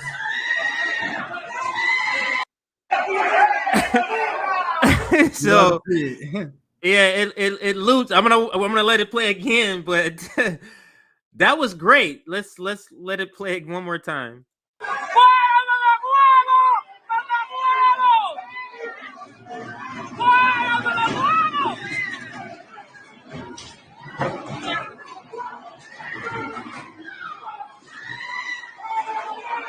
Man. That's socialists and communists. That's what socialists and communists look like, because that country is a lot of socialists and communists. So that's what they look like. And what this is the difference between going to vote and what it should look like if they're not doing what they're supposed to be doing. Yeah, and that's why like leftists in other countries, they look at us like we're crazy, because these people are quick to hit the streets. They are quick to hold politicians accountable, but look at the response you get in this country, because they're not happy about the fact that you have U.S. puppets. The rest of the world, they are privy to the United States tactics. Like, it's an open playbook. Everyone know what they do. So when they see Juan Guaido, who's wanting to come in and wanted to give grants and give all these special privileges to U.S. companies, which is why they want him in over Nicolas Maduro, because he's not wanting to play ball with them. They're not going to be happy with this. And this is, to me, I think he got all these things lucky, because it's not the first time he's been attacked this year. So yeah. Imagine what would happen in this country if you had just a guy backed by a political group that was saying, "Oh, we're the interim president of the United States," and they're trying to do a hostile takeover. You see what would happen to them, right? So anyway, yeah, I'll pass it back to you. Yeah, I also want to, because I want to show Secretary Antony Blinken's response to this, and then also show, you may have shown, I think you showed Margaret Kimberly's response maybe, but let me pull up Antony Blinken's response. Did you already show this? Yeah, I think I showed Antony Blinken's tweet. Yeah. Oh, you did? Okay, my bad. Yeah, he was getting racial to oblivion, because if you upset with someone being attacked, maybe you shouldn't declare yourself president of the country and try to overthrow the country in a hostile way without election. But what does he mean by interim president? What does that mean? That doesn't even make sense. Like, the U.S. really thought they can just flex their power and will another president. And now all they did, now Venezuela, I was reading earlier today, Venezuela and Iran now signed a pact of partnership now, right? So now you got all these countries that are resisting U.S. hegemony. They're now forming partnerships. They're friendly with Russia and China. So the U.S. foreign policy is completely incoherent. But it's just all about them looting the treasury. This is what I was reading earlier. This is what happens because of the West policy. And Biden was groveling at Maduro to get more oil. Now he back groveling to Saudi Arabia. Iran and Venezuela signed 20-year cooperation plan during Maduro visit. And pretty much what they're saying, they coming together to resist U.S. sanctions and the imperialism of the West, which is a sign, another giant sign of U.S. decline. So, and then, like you said in the stream, and I did see you cover the Times, the Times article too. But like you said in the stream, all proletariats of the world should be happy to see what's happening to the United States, in my opinion. So yeah, I think we're good with that story. We got the Grayzone. This is what everyone you want to do next. Yeah, we can do the. We got a bunch of other stuff. I want to show you guys this too. I was trying to find the receipt as we wrap up that segment. I want to show you guys how much U.S. is declining in the global South and their influence. Look at this. China, and this is not the first time I see a survey like this. China surpasses U.S. in eyes of young Africans, surveys show. China provides affordable goals, investment in the future. Survey covers 18 to 24-year-olds in the world's largest continent. And this is an ongoing trend. Look at this part. 76% of Africans across 15 countries name China as a foreign power with positive influence on their lives. And this is compared with 72% for the U.S. Wait, I don't get that part. Wait, did I read that right? Compared to U.S. Wait, hold on. Let me make sure I get it. 76% of young Africans across 15 countries name China as a foreign power with positive influence on their life. I think this number is still way too high. That number is way too high. That's 72%. That's way too high. And what is it? What does the other number mean then? If that's the other number, so the point of this article is saying that Africans prefer China, but there's still a lot that was like, oh, U.S. not too bad. I will ask them a few questions. But anyway, we can go to the Grayzone. We can move to the Grayzone story as well. Jonathan, I got a Q text. I'm trying to make sure everything's good. He may be trying to set up his live stream. I'm not sure, but we can move to the Grayzone story, and if he joins, I can introduce him. Yeah, we can work him in. You had that one, or is it in the chat? Let me see if it's in the chat. I can pull it up. Grayzone. Yeah, I have it saved. Okay, yeah, if you have it saved, you can pull it up. So I looked, and I know I was talking to CJ about this earlier before.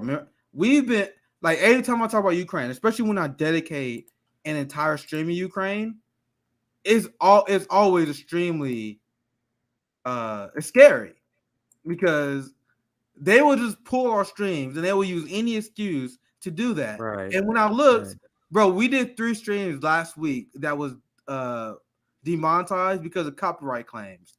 Not one of those streams was pulled. So to me, it's beyond suspect. Whenever I did the Ukraine stream, they would say, oh, copyright claim, we got to pull your stream. But we get copyright claims over other stuff, and they don't pull the stream when we don't focus the episode on foreign policy. And we've seen intense crackdowns. Sabi just had Jackson on the show. They were talking about the crackdown against him. Mint Press News also had their PayPal taken down and demonetized. And now they're going after the Grayzone, because the Grayzone did a live stream which covered this. Which was is that what got them in trouble? Okay. This was super interesting. So Paul Mason, Convert Intelligent Link, they had a plot to destroy the Grayzone, a bunch of imperialists in the UK. And this is because of leaked emails. Not Grayzone had nothing to do with it, but among the leaked emails, among a lot of other things, like it will also show that many labor leaders in the UK was plotting against Jeremy Corbyn to tank the working class movement in the UK. So there were a lot of gold nuggets that was revealed. But one of those gold nuggets was how there was a giant PsyOp program that was meant to attack and delegitimize the Grayzone, because the Grayzone debunks the Ukraine narrative for one, and they pretty much debunk UK and US to propaganda all the time. So this is how it started. This story came out in the Grayzone June 7th, 2022, right? So they was like, we're going to have all these media people come out and condemn the Grayzone. They try to plant a false story in the Grayzone so the Grayzone would report on it uncritically, so then they can catch the Grayzone being unreliable source. They didn't fall for it as well. So this whole article goes over this, and he did a great. He also talked about this on Jimmy as well. The coordinated effort by the UK intelligence communities and journalists to take them down. So because of this, they did a live stream. They did a live stream where they're pretty much just talking about and breaking down this everything they found in the email dump. And that live stream on YouTube was censored and pulled from YouTube and the website where they were exposing the imperialist plot to take them out. Isn't that interesting? So look at this. This is a tweet from Max Blumenthal, friend of the show. We had him on multiple times. So check this out. And I really do believe this is connected with them censoring and pulling our streams, right? So this is Max Blumenthal. YouTube has censored Maya and Aaron Mate's factual discussion of Paul Mason's secret collusion with the UK state to harass, bully, and relentlessly deplatform us. It has done so on the basis of harassment and bullying. We assume pressure came in from the same elements seeking to ruin us. So this story, how crazy is it? This story came out showing journalists and social media influencers working on behalf of the UK state and secret services to undermine the Grayzone. And then the Grayzone did a video discussing this. This is the original live stream they did June 9th. Join us at 2 p.m. Eastern to discuss Clint Karenberg and Max Blumenthal's explosive report on Paul Mason's secret intel by proxy plot to destroy us and neutralize the Corbynite UK left. So they did a stream in UK, and YouTube took it down because of harassment and bullying. What? You can't challenge power. You can't expose the crimes of the ruling class because that's harassment. That's harassing people, and that's bullying. You guys see how the new tactics they're using to protect the they use our language because they know that the people would have they been revved up about bullying, anti-bullying. So what do you go? They're bullying. You see, just the label. You're bullying. You can be for bullies, right? You're gonna be like, okay, well, if he was bullying, well, okay, well, you gotta go. But then you find out what exactly are you saying? What am I bullying? Like, I guarantee you, Nick, if you were to just take this to uncritically to anybody and say, is this bullying? The average person, conservative, liberal, would say, nah, this is not bullying. But just the fact that they're trying to say that a person or a journalist can bully someone by reporting on them is absurd to me. But if they did an expose, which they like mainstream media have done this a lot, where they're like, oh, we're gonna do expose on the Grayzone and how they're secret Putin puppets. They did that. They did they do Oppo research, and they print articles attacking anyone who challenges US hegemony. But when you do that, that is not considered harassing and bullying, right? But when you expose the ruling class, and then they had to face the consequences of their actions, because this is a giant thing that's going on in the UK. Like, this is more a big UK story than what's going on in the United States. This is relevant because the Grayzone also reports on US imperialism. But another big part of this leak was exposing many elements in the UK media, including people who would say they're pro-labor. They're like, oh, we pro-labor. We just got concerns with Jeremy Corbyn, right? Because he's anti-Semitic, because he stands up for the Palestinian people. This shows that there was coordination between these people in the media, this giant email leak, that even outside the Grayzone, it showed that there was coordination between pro-labor media people and the people who want to discredit Jeremy Corbyn. So there are people in the UK they're freaking out at this email leak. And now this guy came out and said, oh, I was hacked by Russians. I don't have this. I wonder if I can find hacked it. By Russians. I don't have the tweet, so I'm gonna see if I can find it real quick. He came out with a tweet response to this, where he was like, yeah, man, this is a Russian hacking our emails and maybe doctor. He did say there was doctor, because if you knew they were doctor, you would just say it. I didn't type this shit. But he said they may be doctor. So he wanted to plant the seeds of doubt that they may be true, but at the same time, he don't want to just flat out say they're doctor because then he'd be called out as a liar, right? So I want to see. Hey, have you? Hasn't the Grayzone been? Hasn't their content been taken down or censored somewhere before? Haven't the? I thought he said something about that before online. Look at this. Look at this tweet here by Paul. I'd like to thank everyone who has helped me understand the Russian hack and leak attack on me, including Elliot Higgins, a Bellingcat. So you see how you're blaming Russian hackers on this leak, who are, of course, a 100% independent investigation group. Bellingcat. Anyone know they work on behalf of UK intelligence services and imperialism? So he blaming these leaks on Russian hacks, right? And that's what they're trying to get because this is a giant story, and Max Blumenthal and them have exposed that. So what I'm gonna do, because he's running a little late. I may just schedule this interview separately from this because I'm not sure there may be some issues. Oh, he might have some issues. I'm thinking so if we can't get them in today, I may just schedule another live stream in like an hour because do we have any other stories we run? I know you had to go. I know you had to go here soon. Yeah, I'm gonna be leaving in probably another 20 minutes or so. If we're still on in 20 minutes, I don't know if you're ready to call it, but no, I'm gonna be on for another 20 minutes or so, and then but I do have some other stuff to put up if that's what you're saying. To move on to the next story. If you have some more stuff you want to present, you can. Go yeah. Other than that, I'm trying to see if we can get Q in here. If not, maybe we may have to do another separate live stream later. Yeah. Let me bring up. We did that one. We did this one. I'm just gonna show this one. Yeah, no, I'm gonna bring up this article. I'll bring up this article. So, this. Oh, actually, no. This was part of the graphic here. So I'll put the graphic back up.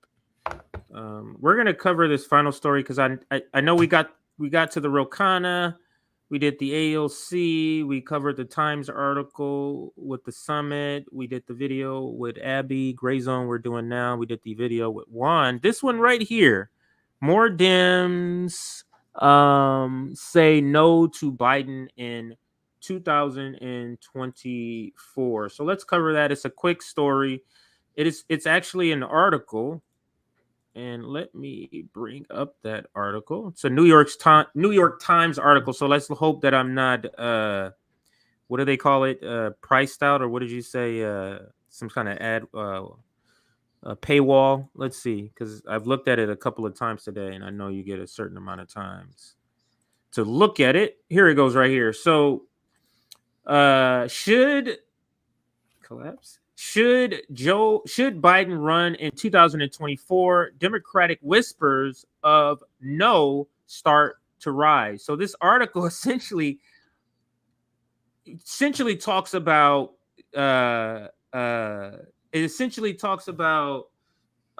more and more Democratic corporate Democrats, just Democratic establishment people, operative strategists coming out and saying, hey, maybe we need somebody else. Now, anytime a story comes out, Nick, it's meant to come out for a reason, to tell a story. This isn't like happenstance. This is out for a specific reason. So let's read a little bit. I can see the guest is having a little trouble, but at least they're here. In. Go ahead, Nick. I was just about to introduce them, but I think they got disconnected. Yeah, you can go ahead with this. Let's make sure he's solid.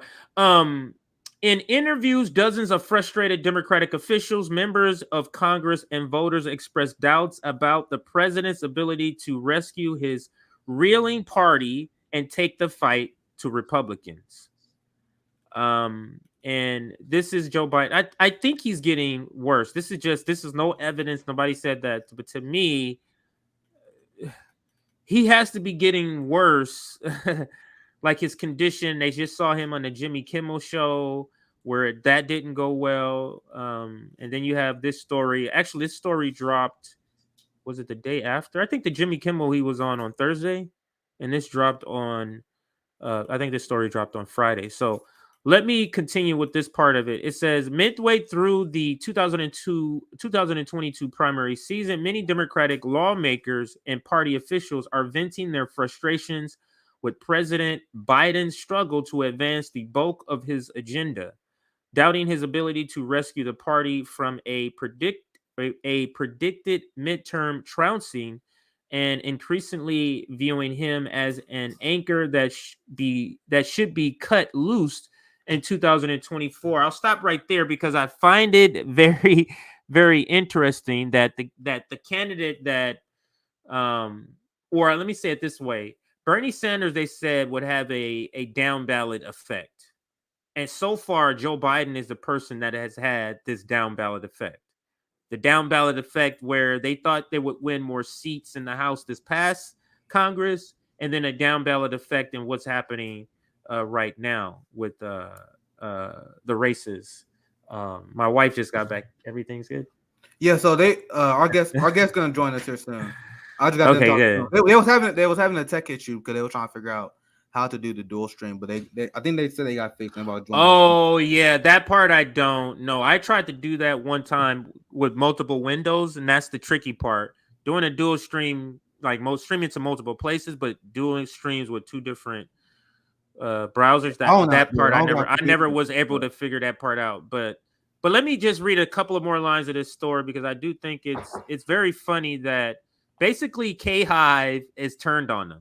Basically, all the supporters, all the Black community, the youth, Hispanics, everybody has turned on this presidency because they haven't done anything.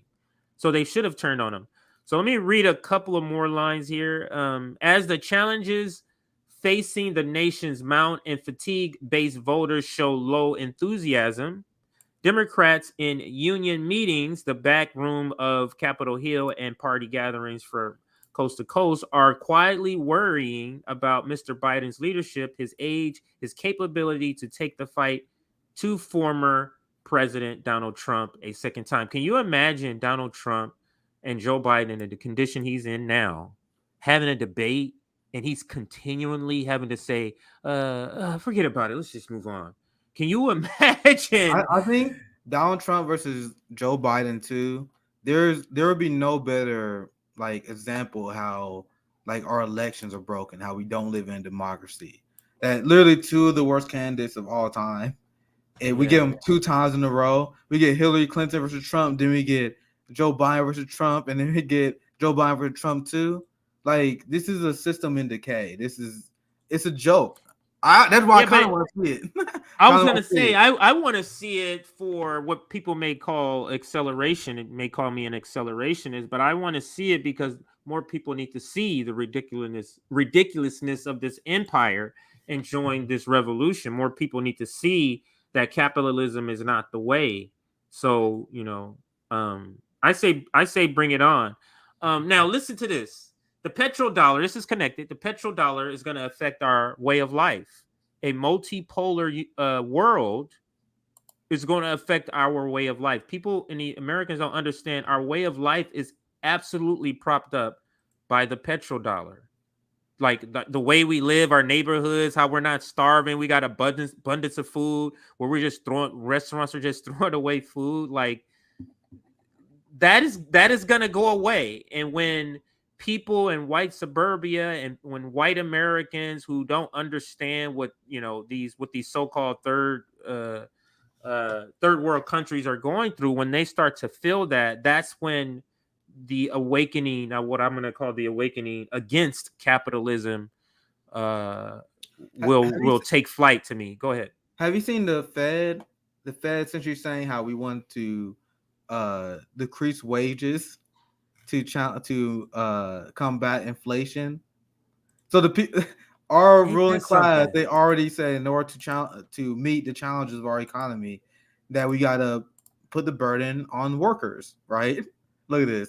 To fight inflation, the Fed is declaring a war on workers. Federal Reserve Chairman Jerome Powell plans to address sky-high inflation by hiking interest rates. acknowledging that doing so will suppress wages and worker power. It's a response that will force workers to bear the brunt of the inflation crisis. This is how capitalism always works. It's a system that's designed to fail every 4 to 7 years. A lot of people asking, like, well, my God, why is this happening? Why are our quality of life dropping? Like, if you read Marx and you understand Marxism, none of the shit is confusing to us. At all. It's like, bro, what do you think is gonna happen? Like, they need to find profits from somewhere, and they got still labor to get one, and they got to jack up the prices as another mechanism for doing so, right? Let's see. Nick, capitalism is such an unsustainable system because there is no finish line.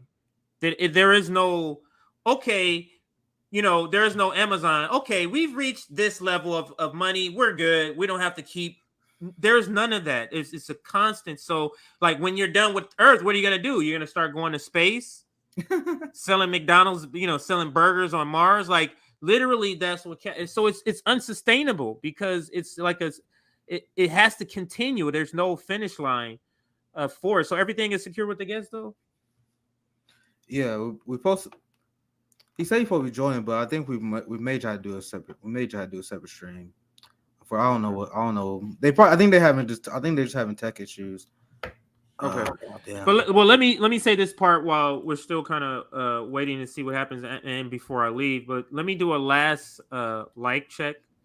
When you like these streams, it helps against the suppression of the algorithm, and it helps a lot. So in particular, when you like them while we're streaming.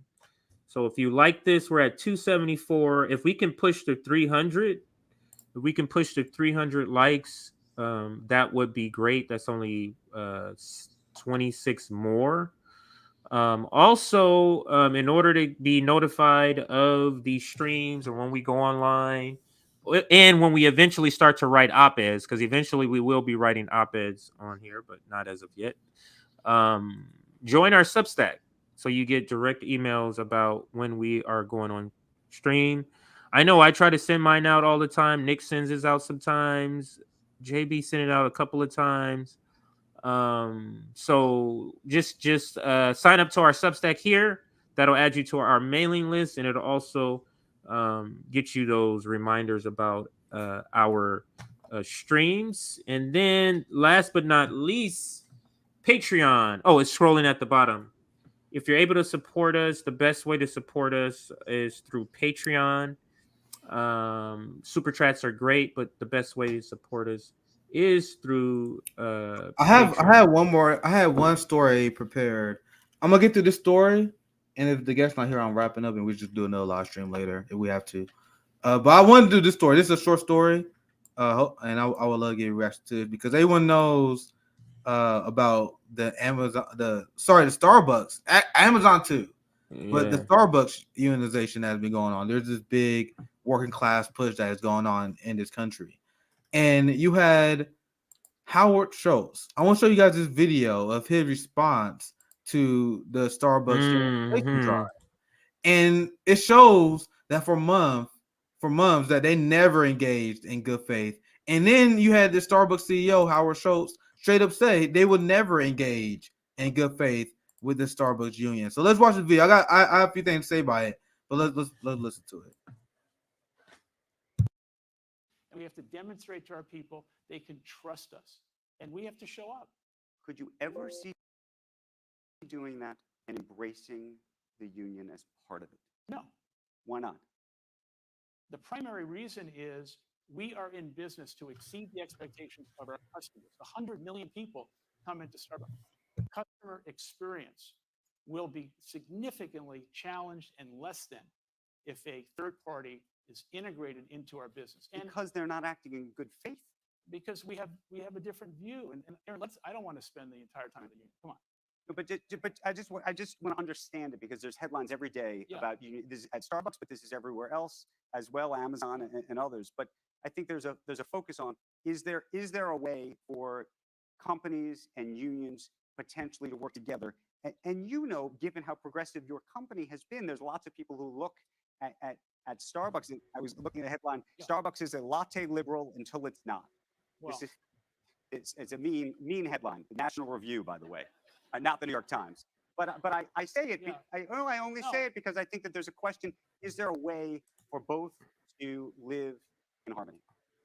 My belief is that we have built a company that is centered around exceeding the expectations of our people and our customers, and that is the vision we have for the future. Nick,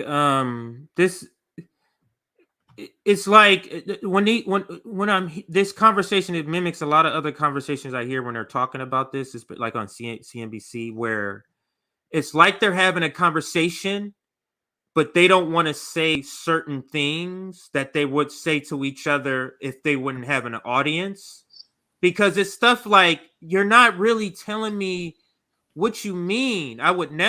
They could never be part of our culture. We believe that the best thing is us to have a direct, like, what if the worker believes that that's not the best thing? Like, it's like they're not addressing obvious responses to what they're saying on purpose. And it's so obvious. Go ahead. They live in such a fake society. And the reporter even asked, you see how uncomfortable he was asking this question to him? Because he's a bourgeoisie reporter. That's the only way you even get the Howard Schultz interview. Remember, he like, some people will say that you guys are a latte liberal company. You guys are progressive set on labor issue. He like, I know that's a mean question. You guys remember that part? He like, that's a mean. You see how he's trying to ease them? And then Howard was like, you guys saw the part of the video where Howard was like, you really asking me about unions? Come on, man. It almost like that wasn't part of the script. You guys see that part where he was like, really? A union question? Because this clip is golden. Because he was just going on about the progressive values of Starbucks. And this is the liberal class and the liberal Democrats summed up in a nutshell. We believe in inclusivity. We believe in progressive ideas, black and brown representation. Okay, but how about the wages of the black and brown? Oh, shit. No, I don't want to. Oh, man, why are you talking about that shit, man? We give you Juneteenth. What about a holiday? Juneteenth. What about an MLK Street? What about Juneteenth? We'll give you a holiday. How about that? That'll work. Because when you start talking about economics, it's like a what? And what? Let me say this about this. It's like it's just the concept. There's two sides, Schultz. And the thing is, he was brought in to do better, and it seems like this guy is worse. But there's two sides, but it's only like it's to them. It's only matters what one side says, because you just saying unilaterally saying we believe the best relationship is to have a direct, but the workers are voting that that's not the best relationship. Overwhelmingly voting that that's not the best relationship. So for you to say you're going to reject what the workers are saying, you're acting like the unions are being pushed on workers. And most people, the workers want the unions because you're terrible, Howard Schultz. And polls show that people want the Starbucks union, even conservatives. So I want you. Another reason why I showed this video that a lot of people don't know. Do you guys know Howard Schultz was on the top of the list for Hillary Clinton's labor secretary? Yeah. That person who is extremely anti-union and anti-worker, he was about to be the labor secretary of Hillary Clinton. Because he's been given the name as a progressive company. And so it's marketing. That's like look who Hillary did. The progressive Hillary put a progressive CEO in charge. That was going to be the framing until it's not now. So if you guys think the Biden administration is bad, can you guys imagine how horrible Hillary Clinton's 2016 administration would have been?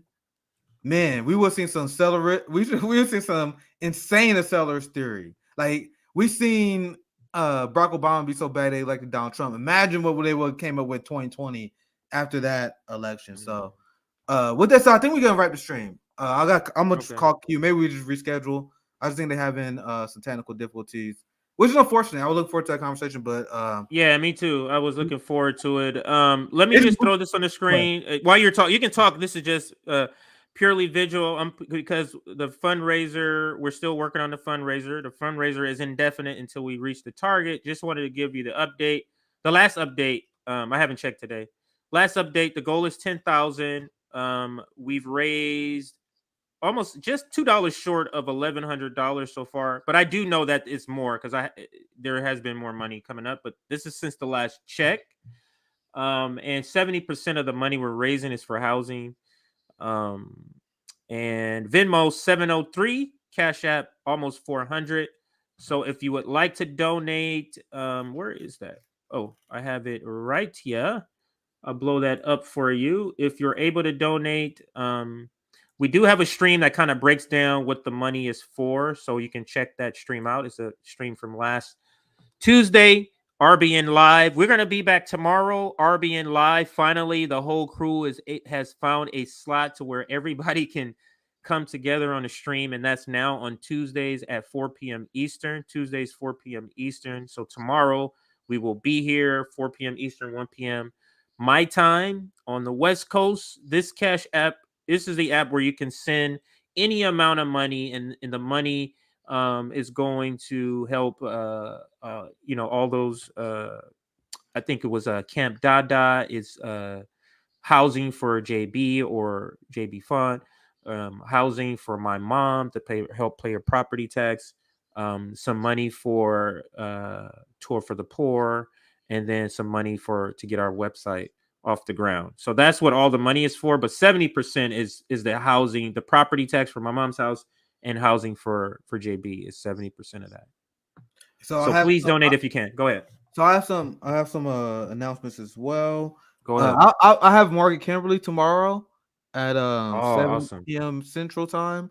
So I may not be at RBN Live, but I'll be at okay. If you do that, yeah. Yeah, I think I'm gonna just do an hour with Margaret in the evening. Wait, will we be overlapping you, or is she on your channel? You mean? No. It's gonna be it's about 4 hours. 4 p.m. 4 p.m. I'm thinking because 7 p.m. is 4 p.m. my time. Okay, we're talking about 4 p.m. Eastern. Yeah. Okay, my bad. Yeah. So that's so we got two. You may, but if a story dropped that you want to cover, I'm sure you'll. Yeah, that's it. I may make an appearance.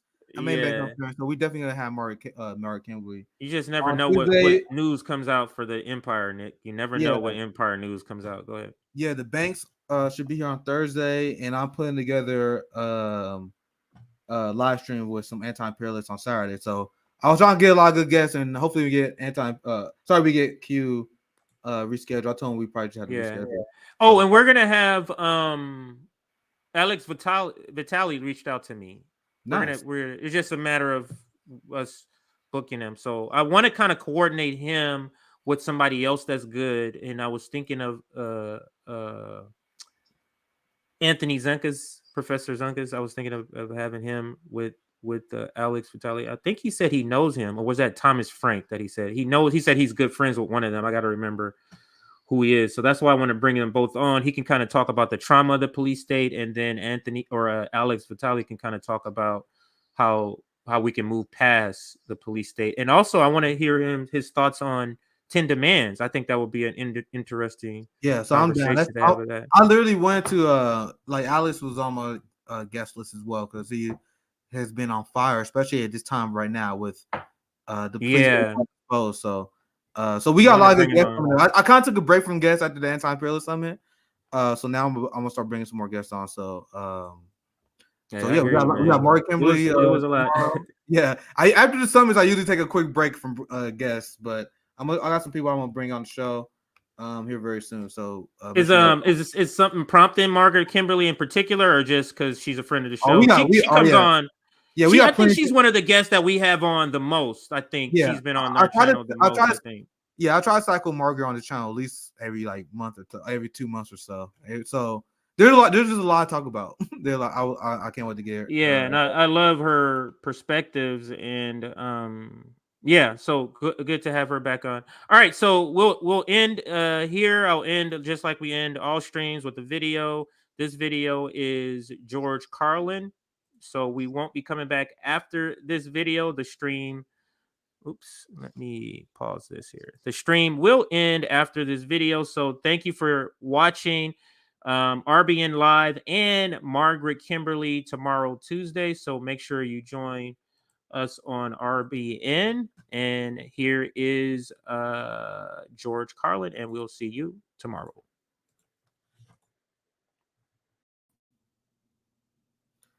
So CJ, I think we got our guest that came. Right at the end, I got the text. So we was about to wrap it up and reschedule. So I just took down the Carlin video. CJ, if you're still there, don't end the stream. If you're still there, for the love of God, please do not end the stream. So I think we got everything figured out. So if anything, we're gonna do this segment. We may just cut it out separately because I know some people left. Yeah, get back in here, all you guys, everyone who's watching. I know that was a false alarm. We're back. I want to have Q. I want to have this conversation with Q and his friend Hassan. So let's introduce. So I know this has been a wild live stream, but we got our guests in. They had some tech issues. We got everything figured out. So you guys getting some bonus content. We were getting some bonus content. So let's introduce our guests. We have Q, and then we have also your friend Hassan. Welcome to Revolutionary Blackout Network. We know each other for a while. It's finally good to finally have this conversation on Revolutionary Blackout. But before we get started, Q is a great writer, podcaster, does a show with Glenn Greenwald on Call-In. He also got a great YouTube channel as well. As a way to get this conversation started, can you want to introduce yourself, Q, and your work and kind of your political perspective and why you got into commentary, just so our audience have a good idea who we're talking to? Yeah, absolutely.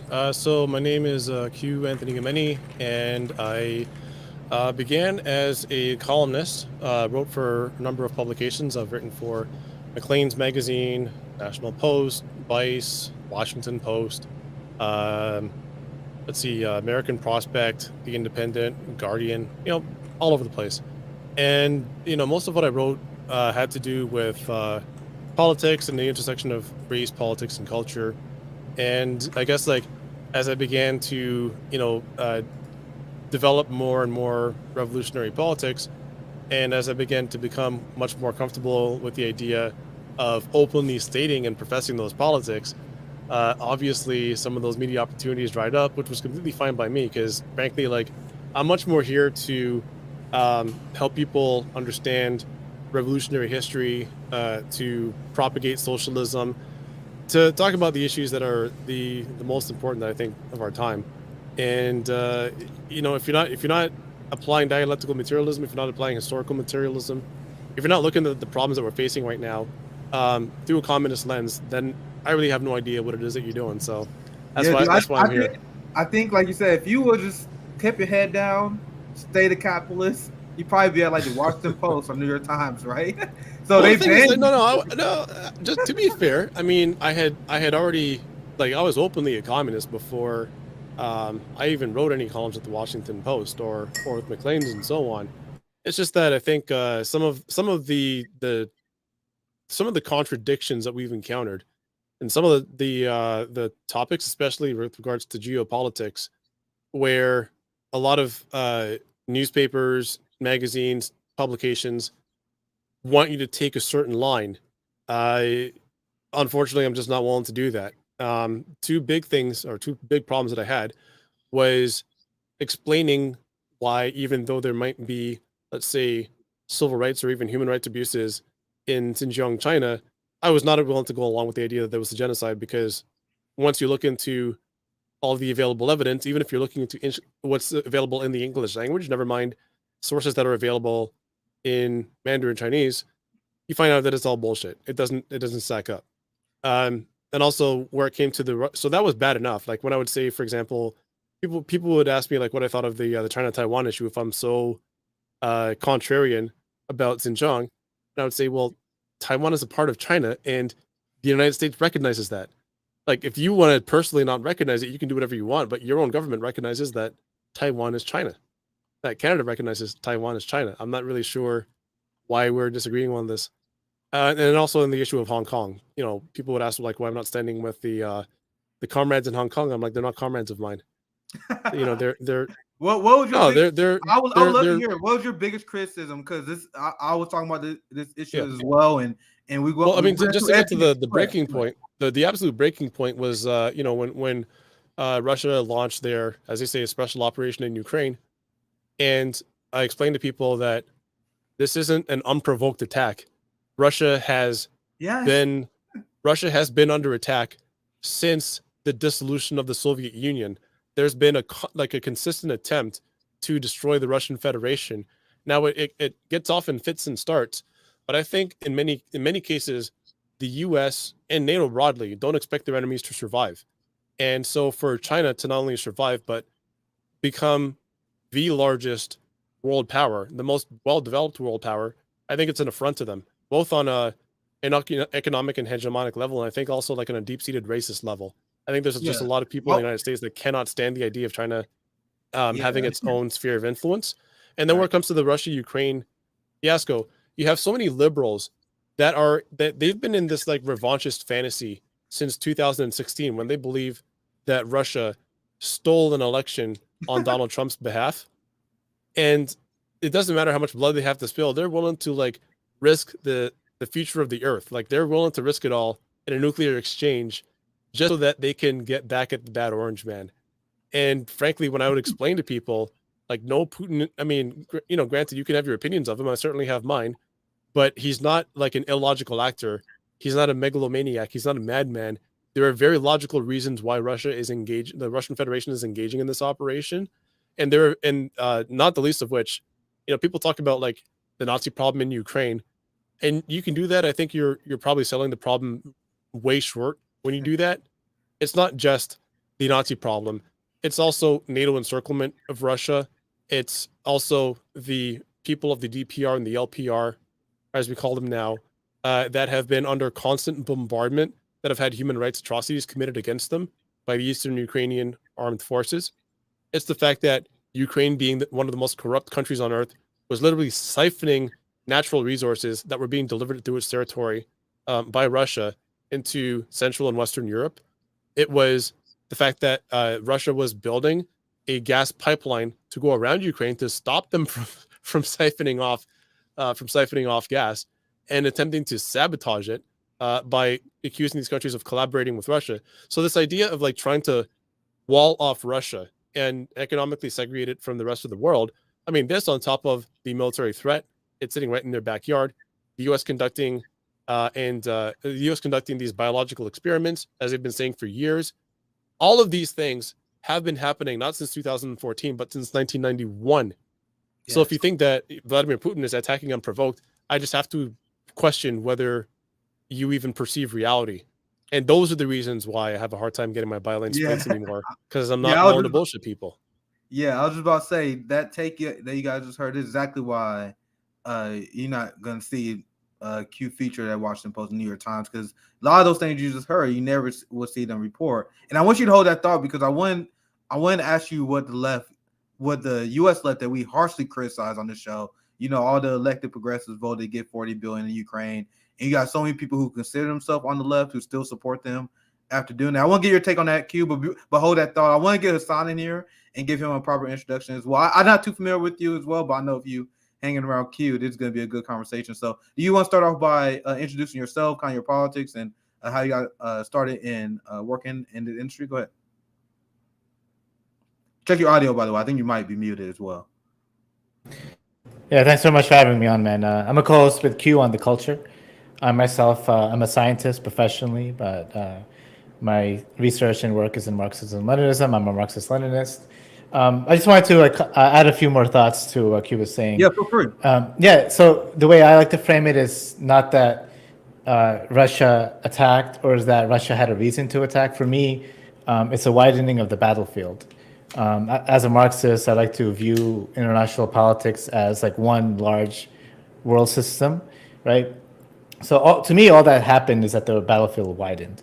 This battle has been going on, this war has been going on, and it's a struggle between imperialism and all other nations that are oppressed by imperialism.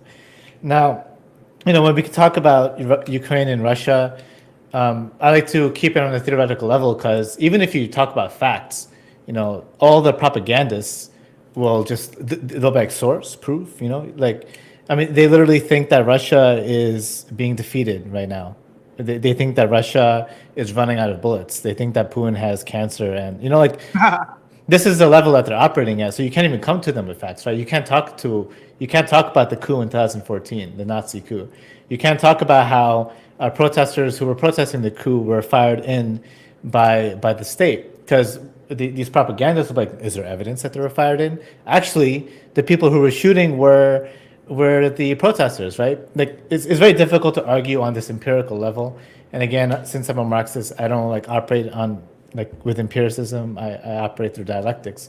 So I really want to like give you a picture of the Marxist view of imperialism. So imperialism is a stage of capitalism in which monopoly finance capital ends up dominating, right? You no longer have this like free competition between small capitalists inside a country. You have a monopoly process that conglomerates all capitalists together in a country and then beyond the borders of those countries across the world. And not only that, there's then a merging of manufacturing capital with finance capital, and finance and speculation ends up dominating. So long story short, the enemy doesn't become the boss who's directly right above you. The enemy becomes this international conglomerate of finance capital. Some people will call them the globalists. Some people will call them the neoliberals. Whatever you want to name them, we call them the imperialists. Now, who's on the other side? On the other side, you have all kinds of people. You have socialist countries. You have capitalist countries who are not part of the world financial monopoly system, right? And you have countries undergoing decolonization. You have countries like India who, may want to be the new imperialist power. The point is, you have all kinds of different forces that are struggling against imperialism, and Russia falls right in with them. For me, Russia's invasion was a very positive thing in history. For the first time, a superpower since the fall of the Soviet Union militarily challenged the imperialists. The imperialists can no longer walk around doing whatever they want. We saw a similar kind of event happen last summer in Palestine with the increase of attacks in May upon the Gaza Strip. What happened? The Israelis attacked, and then they were met with rocket fire in response. This is what's called a new line of demarcation, or crossing the red line. And I like to say that the same thing happened in Russia. The imperialists crossed the red line, and Putin, who had clearly defined that red line since 2008 even, responded in a way that he said he would, right? So this is a very important thing. The imperialists, for a long time, for decades now, have gotten away with just doing whatever they wanted.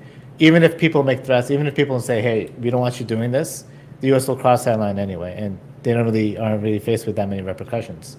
So for me, not only is the Russian attack a broadening of the battlefield, but it's also stating very firmly that if you cross this red line, you will face consequences. And now the imperialists are really struggling with this fact that they were actually met with consequences. Yeah, and when we've been covering this issue, you guys brought up a lot of great things, because a lot of the liberal class and progressive class, they purposely misreport this crisis, where they pretend that this crisis started as soon as Putin crossed the border and they invaded. I love how you guys bring up how this is a war that was going on for a while, like since at least 2014. I've seen people make arguments that it's been a proxy war longer than that.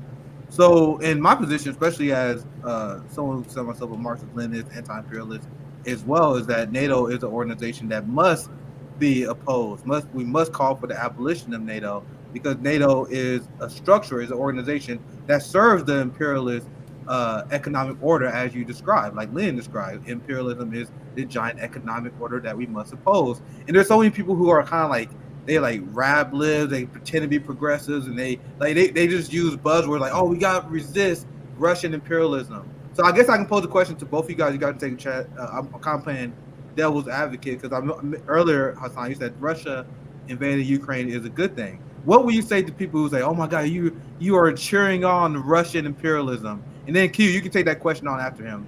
How will you guys address that if someone would say something like that? Well, yeah. Sorry, go ahead, Hassan. So again, I already kind of explained my perspective of what imperialism actually is, right? It's this domination of international finance capital. Russia wanted to be part of the imperialist system. The West rejected them. And the reason, like my reasoning for that is, like, you have to really take a step back and look at Eurasia. So when I say Eurasia, I mean, all the land that modern day Russia encompasses. They have a very interesting identity, right? They're not really European. They're also not really Asian. They're kind of like their own entity, Eurasia. So I like to take a step back Eurasia is something that the Western European forces have always looked towards. And why is that? China. China has always been a great threat to Europe, the Europeans.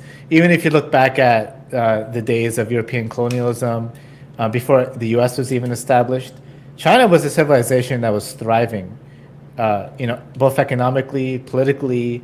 It was like a thriving civilization while the Europeans were in dark ages.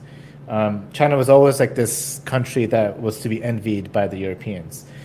So as European colonial powers were getting stronger, they wanted to find a way through China, right? One way is to go through the Eurasian landmass, conquer what's east to them, and work their way into China. But as their mercantile and shipbuilding and naval powers were getting stronger, they decided to sail west and see if they can go around to China, right?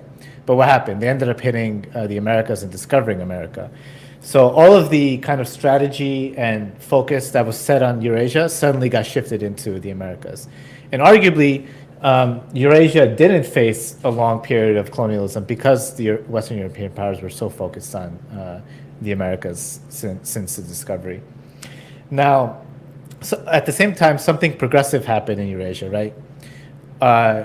Eurasia was not unified under one civilization, under one national unity, until the Tsarist empire kind of appeared. And Samir Amin, who's a Marxist historian and economist, he argues that even the emergence of the Russian Empire under the Tsar was a progressive thing, because unifying all of Eurasia into one national identity was a defensive mechanism against the Western European powers, right? It's very easy to conquer different groups of people, different ethnic groups, different tribes, but it's very different to kind of go in and try to take over one large nationally unified civilization.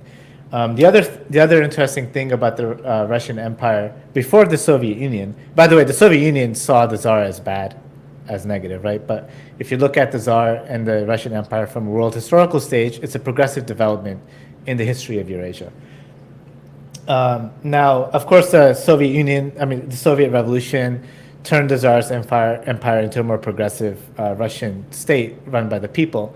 And something very interesting happened is that all of the different ethnic groups and nationalities that were unified under a centralized Russian identity, they had a net transfer of wealth gained, meaning that the kind of center Russian state transferred wealth into the other smaller national identities, resulting in a positive economic development for them. Now compare that to British colonialism, for example. When the British Empire had control over India, massive amounts of wealth was transferred out of India into the pockets of the European ruling class. While the reverse happened, same thing with China, right? There's a larger transfer of wealth from these parts of China that are ruled that are occupied by, I don't say the word occupied, that are contained by the Han identity into Tibet or Xinjiang or other smaller national minorities, right? There's a transfer of wealth outwards for the development. So for me, I like to keep this larger picture in mind. Now, if you go to present day today, the Western European powers are still trying to take over Eurasia. They still see Russia as a pathway into China. And if you heard Kissinger's speech in the World Economic Forum last week, he was talking about how the West needs to stop attacking Russia and turn it back a little bit, because the main focus is China. And even he admits that they didn't like that. Even him saying that, they was like, "Oh my God, look! If you guys listen to Kissinger now, it like that was Hillary Clinton's mentor. Now that he says one thing right, you guys are complaining." So go ahead. Yeah, well, I was just gonna say Kissinger is one of the ruling class's long-term pragmatic planner, right? He doesn't think short-term; he thinks long-term, and for him, China is still kind of the final goal. And he said that all of this attack on Russia is putting Russia and China, are bringing Russia and China closer and closer. So to him, that's a bad thing, right? But you still see today that whether it's the ruling class that wants to be aggressive on Russia, or if it's part of the ruling class that says, hey, let's back off Russia because we need to focus on China, to them, the Eurasian land is still a means into China, right? Yeah. It's still a political tool to get to China. Yeah, if you look at U.S. strategy, I mean, I think they've been successful because their strategy is just enriching arms dealers. That's at the end of it. That's always their job. They're not actually here to achieve geopolitical objectives. But if their geopolitical objective is full spectrum dominance, which is the complete domination of our culture, their actions have been counterproductive. Like the Summit of Americas, which has been a disaster. You had Iran and Venezuela. They just signed a 10-year cooperation agreement. You see U.S. hegemony being weakened. Yeah. But I also want to get Q in on this question about Ukraine. If someone were to say, "Oh, we gotta support the Ukrainians because what Russia is doing is an act of imperialist aggression," how will you approach someone who had that belief? And what do you think is the biggest thing that many progressives who fallen for the Ukraine PsyOp and propaganda, what do you think they get wrong? What do you think the progressives who are voting for 40 billion Ukraine, these more boutique left, giant progressive channels who are repeating CIA and Zelensky propaganda, what are they getting wrong? Q, you want to take that? God damn, where do you want me to start with that, bro? You just throwing the whole fucking kitchen sink at me. Okay, let's start with the idea that Russia's imperialist, right? I think, I would really have to withhold my impulse to just say, are you on crack? And ask, what do you think imperialism is? What qualifies to you as imperialism? And I think a lot of people they make the mistake and they get confused and they think that imperialism is when you wage war on a country. That's not what imperialism is. Imperialism, a lot of people will do this thing where they will make parallels from the United States' imperialist adventures abroad, especially in Iraq. That's probably the top example in recent history, and claim that Russia is doing the same thing. Except Russia did not venture into Ukraine out of a desire to control Ukraine's natural resources, to exploit its land, to exploit its labor, to extend its sphere of hegemony. Now, there's a difference between hegemony and influence. Influence is something that China exercises in Central and East Asia and in the South Pacific. That is not the same thing as hegemony. Hegemony is, and you can read Gramsci on this, if you want to double check me. Hegemony is when your use of violence has become so efficient and so ingrained, you no longer even have to use violence. Hegemony is when hegemony is when I am very clear that there are certain things that I'm not allowed to say on this stream, otherwise I may get a visit from CSIS. There are things that I'm not allowed to say. There's things that I'm not allowed to say because it may get you struck off of YouTube. And we know this because people have been, in many instances, for telling the truth about what's happening in this conflict, removed from YouTube, removed from Twitter. That's hegemony, where the ruling class ideology no longer has to be enforced by violence, but it is simply something that people self-censor themselves into doing, or there are volunteers, free cops that will get you out of the paint if you say these things. That's hegemony. Influence is whether by economic or military means that you're able to achieve what you want out of your relationship with another country. It doesn't have to be done by force.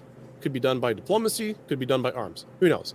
Now, what people are doing when it comes to this Russia-Ukraine conflict is conflating all of the above and saying that Russia not only has no right to inflict its hegemony on Ukraine, which is true, countries should not inflict their hegemony on other countries, but they have no right to exercise influence over Ukraine, which is absolutely preposterous. You should always be willing to influence your neighbors in order to further your own economic interests, in order to further your own political interests. That's not the same thing as going to another country halfway across the world, destroying its government, overthrowing its government, killing its people, subjecting them to some of the most horrendous human conditions that they've ever experienced, taking them from a fairly, whether you want to say that they're politically developed, Iraq was politically developed prior to the U.S. invasion, I'll leave that one up to your audience, but to take them from a fairly well technologically developed society to one where people couldn't even get clean drinking water, to destroy their infrastructure, to destroy their history and their culture, i.e. allow wanton looting out of their museums, like just completely fucking plundering this country, and then on top of that, placing the American military in charge of their governmental affairs, and then the American military then selects people out of the political class that will further U.S. interests, and on top of all that, they're stealing the oil out from underneath the feet of Iraqis. That is imperialism. It is when you've completely subsumed the will and self-determination of another people into your own. That is not what's happened with Russia-Ukraine. What's happened with Russia-Ukraine is that there is a legitimate military, political, and geopolitical conflict that Russia feels that its own sovereignty is being encroached on by a league of other nations, and they're dumping all of their energies and efforts into turning this one nation against them because it is a very strategically important country. There's a reason why Ukraine has at various fits and starts been incorporated into the Russian Federation or into Russia, Imperial Russia, and then been out of it. But it has been a part of the USSR and previously had been part of Imperial Russia for decades, if not over 100 years prior to that. So to act as if there was no prior existing relationship between the two, to act as if I would say like the concessions, if not outright giveaways that happened underneath the USSR to add to the territory of Ukraine, to incorporate Ukraine broadly into the military strategy and the military geography of the USSR, making it a central part, i.e. the Black Sea Fleet being stationed right off the Crimean Peninsula. I mean, there was a togetherness that existed during the USSR years between Ukraine, Russia, and the remainder of the USSR states. The USSR was Ukraine was one of the most strategically important and one of the most powerful. To act as if all of that history doesn't exist, to me is ridiculous. So when people say things like Russia is engaging in imperialism, it tells me that you don't really know what imperialism is. These are just buzzwords to you. And if you don't know these facts, like if anything that I've just said in the last couple of minutes is either unfamiliar to you or you're rejecting it outright, it tells me that you either want to remain ignorant or you hope that others will remain in their ignorance. Because these are all true things that actually did happen. Even the ruling class started using the word imperialism, so you know it's lost its meaning. Yeah, exactly. We discovered how the ruling class they would take our terms, use it wrong on purpose to destroy the meaning and defang the movement itself, and then they would use it to serve its own objective. That's exactly what they have been doing with the Ukraine crisis. And I promise you guys, I'm not building up a straw man. This is what's been driving us crazy at RBN. And the people who have clout on the left, there are a lot of people who have, whether you agree or not, they just got progressive clout. Like Kyle Kalinske, one of the people that said Russia invading Ukraine is literally just as bad as Bush invading Iraq, which is why I'm glad you brought that up. You brought the Iraq War, because that's literally the messaging that you get from one of the most influencing progressive minds in the United States left. And I know me and Q, we were speaking about this before, and this has been a frustration a lot of our viewers have. People are like, why are you guys calling all these people out? Because they're leading the United States left off the cliff. And we talked about this before off camera, Q, like your frustrations with the United States left, because I honestly do believe the working class being crushed, obviously big capital. The United States has one of the most dysgenic and dysfunctional left. I'm so excited to talk about the left. Wings. Yeah, let's get it. The entire world. Let's get it. I would love to hear, because we talk about criticism of the left all the time. Let's start with Q, then let's go to Hassan. Like, why do you think and I'll make it very vague, and then you guys can dive into your criticism. So let's start with this. Why do you guys think the left in the United States is weak, and what do a lot of people who consider themselves progressive get wrong? Very vague. I would love to get to your guys' criticism. So Q, go ahead, and then we get to Hassan after that. I think you have to begin with the new left movement. It's people talk about, like, Communist Party USA being infiltrated by feds. People talk about, like, COINTELPRO and yada yada yada. But the where you can actually stick a pin in it and start to see a divergence from principled left organizing, agitation, agitprop, and means it, like, attempts to seize political power. That all begins to dissipate when you look into the new left movement. So these ideas that left politics can be achieved independent of communism, where where ruling class organizations, and we're talking about the feds here, but they're not the only one. This, academia was heavily involved in it. The entertainment industry was involved in it. Plus, there was, like, the several scatterings and cadres of left organizations that were involved in this as well. One of the I would say like the most like one of the most damaging of them was the Weather Underground. The Weather Underground, I think, many people in the FBI and the infiltrators were actually trying to influence left organizers during the 1960s, because if you had a bunch of fucking yahoos and maniacs that wanted to like bomb buildings and engage in like open dialogue on terrorism, then people would be so turned off by that they would think, okay, so if this is what communism means, then count me out. I want nothing to do with it whatsoever. That's why nobody wanted anything to do with these people, and also why many of the people that were involved in the Weather Underground ended up becoming like academics later on in life, and also ended up diluting their politics. I also hate to say this, but there are people who got involved in left organizing that were highly celebrated revolutionaries, who eventually ended up becoming wreckers and sold their movements out.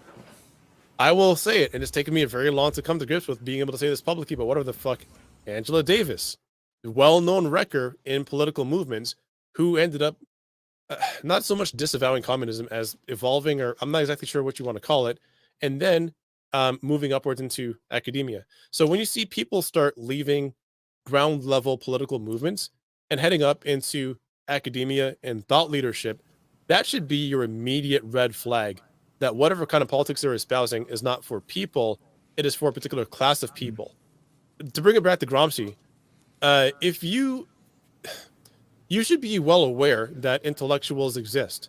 You should also be well aware that intellectuals are not always going to be on your side. Now, is that a knock against intellectualism? No, absolutely not.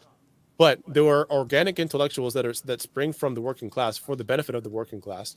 And then there are intellectuals that are manufactured for the purpose of serving the ruling class. Unfortunately, one of the biggest problems we have in the quote unquote left is that we cannot determine who are intellectuals operating on behalf of the bourgeoisie and who are intellectuals operating on behalf of the working class.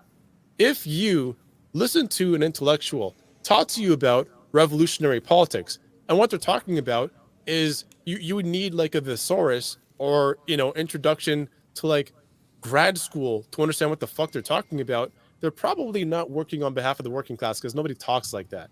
And where a lot of these movements end up is getting into like fringe issues that benefit only a few people, and oftentimes more well-off people. So for example, all of the academics during the 2020 uprising that were trying to convince readers, whether it's like in Slate or Salon.com or wherever the hell, Atlantic, that they ought to be concerned about how well-off Black people are being treated in corporate workplaces, that people are looking at Black academics funny, that they don't get opportunities within their universities, that Black executives board airplanes, get into their seat in the first class section, and people act like they're not supposed to be there. Like, if you're having conversations in the context of an uprising that came about because of the police brutality and murder of working class Black people, but then you're talking about the concerns of academics and executives, then you know that this is being co-opted. So to answer your question, what are my criticisms of modern day left?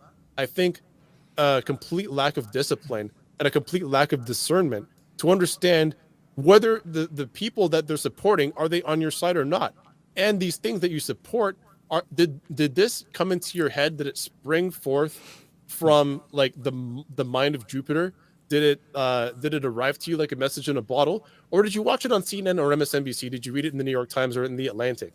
Because if you're talking about, for example, Xinjiang, and you're sending people to links that are supported by the Australian Strategic Policy Institute or by organizations that are funded by the National Endowment for Democracy, you have no discernment. You could have a complete lack of discernment. But it's almost like they don't even care where they're getting this information from. They just like being right.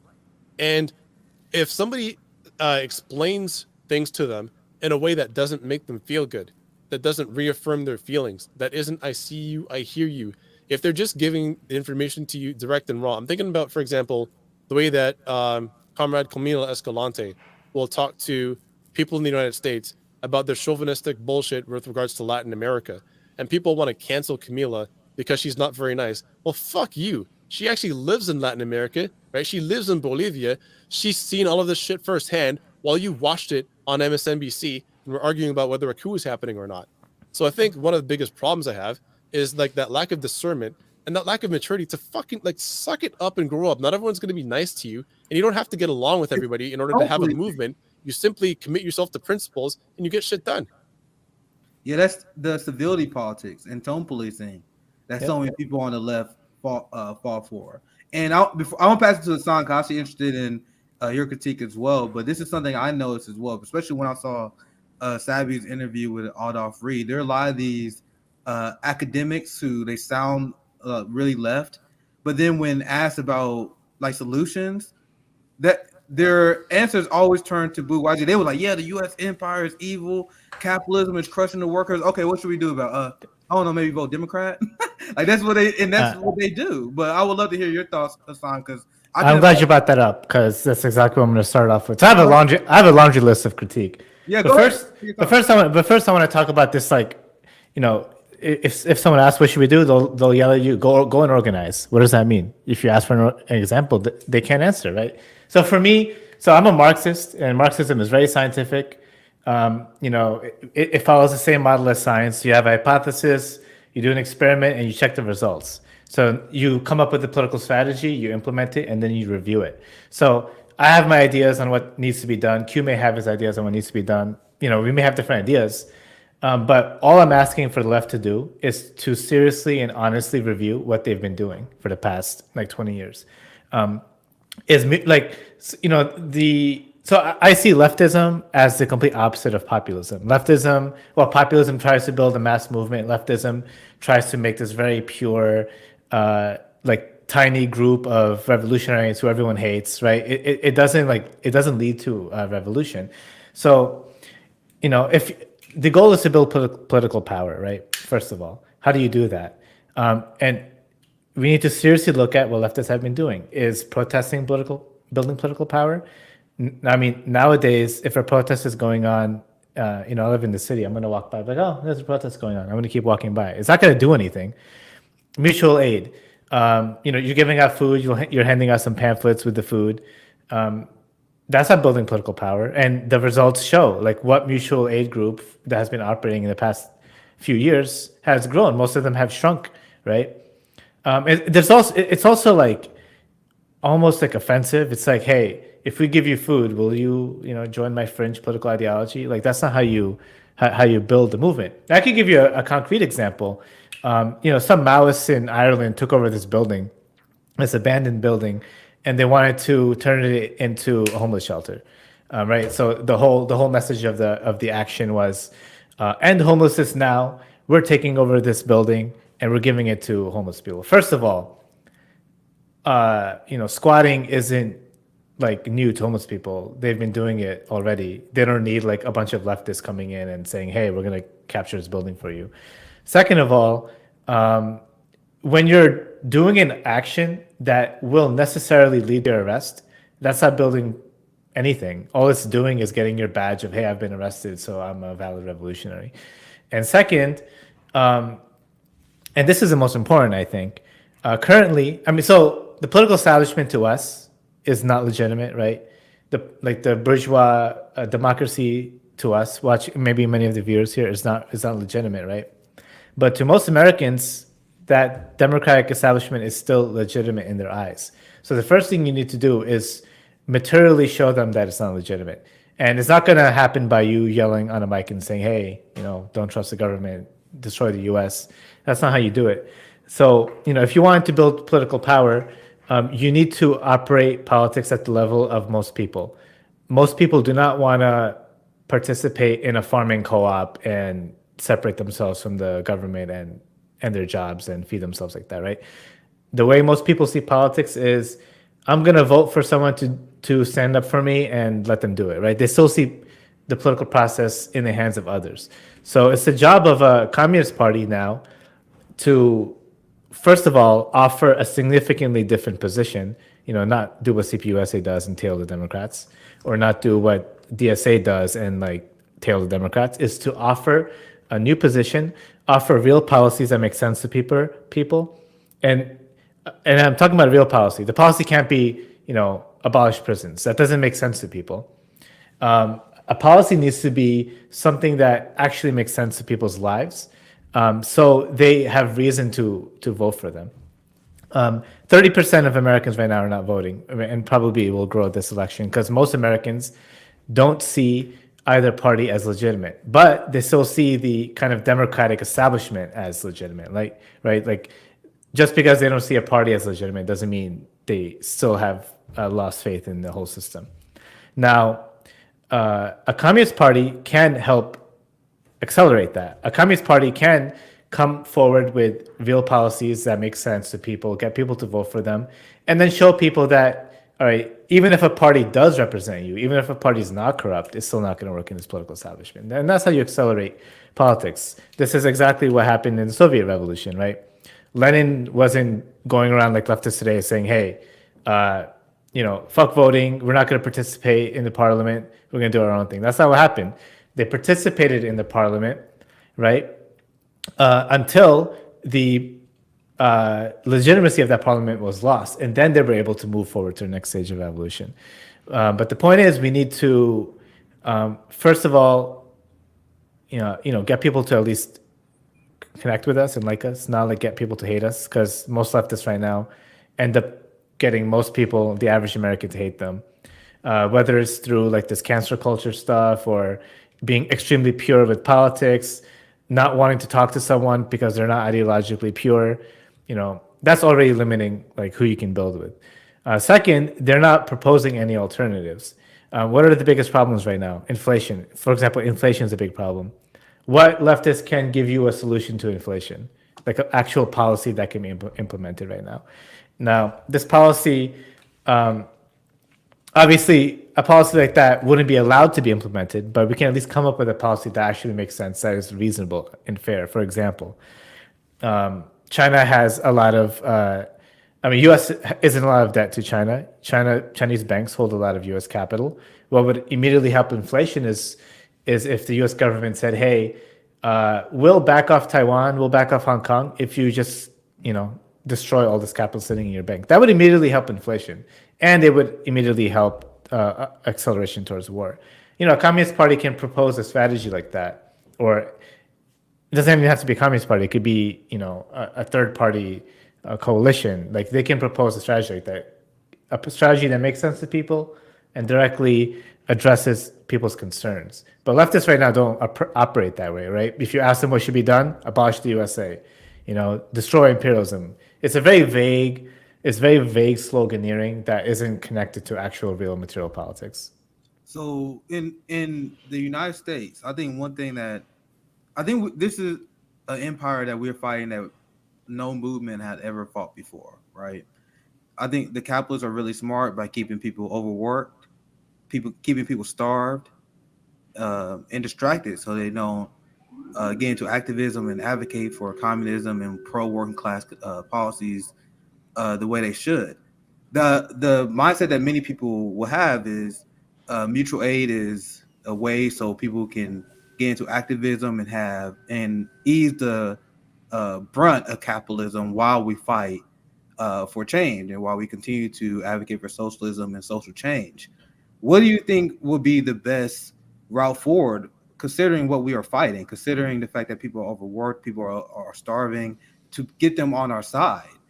Because we got activists that advocate for, I think it's a good idea to get to nationalized healthcare, like Medicare for all is a stepping point, and asking for increased wages, asking for the decreased police budgets, decreased military budgets. What do you think is the best route forward for the people who are being crushed by the system that does not have this foundation to resist? Because when you got people that try to build mutual aid organizations, it's about creating the foundation that we need to resist the U.S. empire that don't necessarily exist right now. What do you think should be the steps in order so we can properly challenge the system? Hassan, you want to take that, and then I'll get back to Q? Yeah, sure. Everything you said are great things and policies to propose. Now, in terms of like mutual aid as a strategy, any strategy is valid until it's put into practice. And once it's put into practice, you need to see what has the result been? Now, doing mutual aid work on its own is a lot of work. So given how small the resistance to imperialism is, we need to be smart about what work we're actually doing right now. And the most important thing I see right now is exactly what you're doing, and this is waging information war. Second most important thing for me would be to build up the party, or at least build up a coalition of third parties and build up a coalition of a populist movement, a coalition of anti-establishment movement, to break the duopoly. If a third party, whether it's a party or it's in a anti-establishment coalition tent formation, if it can legitimately challenge the two-party system, it will completely change the political dynamics right now. Like, in my opinion, what's really crushing the political struggle is this two-party system, because there's no room for other political voices to enter. So as an example, Bernie ended up gaining a lot of support. After he was scammed out of the election, what he could have done is do what Trump did, go on TV and say, hey, they stole the election from me, right? That is how you challenge the two-party system. When they literally admitted, hey, fuck it, our party, our rules, we can cheat if we want to.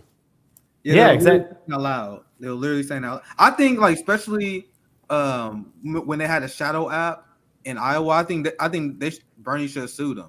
Like, it should have been, and they decided not to because they're like, oh, we don't want to seem like crybabies. Like, that is the perfect opportunity. But sorry, Hassan, I want you to finish your thought. No. The point is, like, Bernie's movement shows that there's a thirst for like an anti-establishment candidate, and Bernie's logic was, all right, since I lost, I'll just make sure all my voters will go vote for the Democrats. But that's not what happened. A lot of people either just didn't vote or went to Trump. Because most Americans are sick and tired of the establishment parties. They're sick and tired of Hillary Clinton. They're sick and tired of Bernie, right? So Biden. After Bernie was scammed out, then a lot of them just went to Trump because Trump positioned himself as another anti-establishment politician. So the point is, it's very possible to build up that kind of anti-establishment movement. But the left needs to stop tailing the Democrats and start focusing on building the anti-establishment movement, right? Like, CPUSA is a great example. They'll always default to, all right, we need to fight the impending fascism, so we need to vote Democrats for now. Yeah. So how long will that go? Like, how long can you keep just saying, all right, like communists need to think, or leftists in general should need to think long term, not just short term, not to short term, because every time you give up the growing kind of anti-establishment movement to the Democrats and ask them to reintegrate, one way you're doing is causing a lot of people to go to the right, because a lot of anti-establishment minded people will be sick of the anti-establishment left saying go vote for Democrats, and then they'll go find a new anti-establishment candidate, or they'll just become nihilistic and just kind of give up. So an anti-establishment movement is very easy. I think it's very buildable, especially today. I mean, like in now's time, a lot of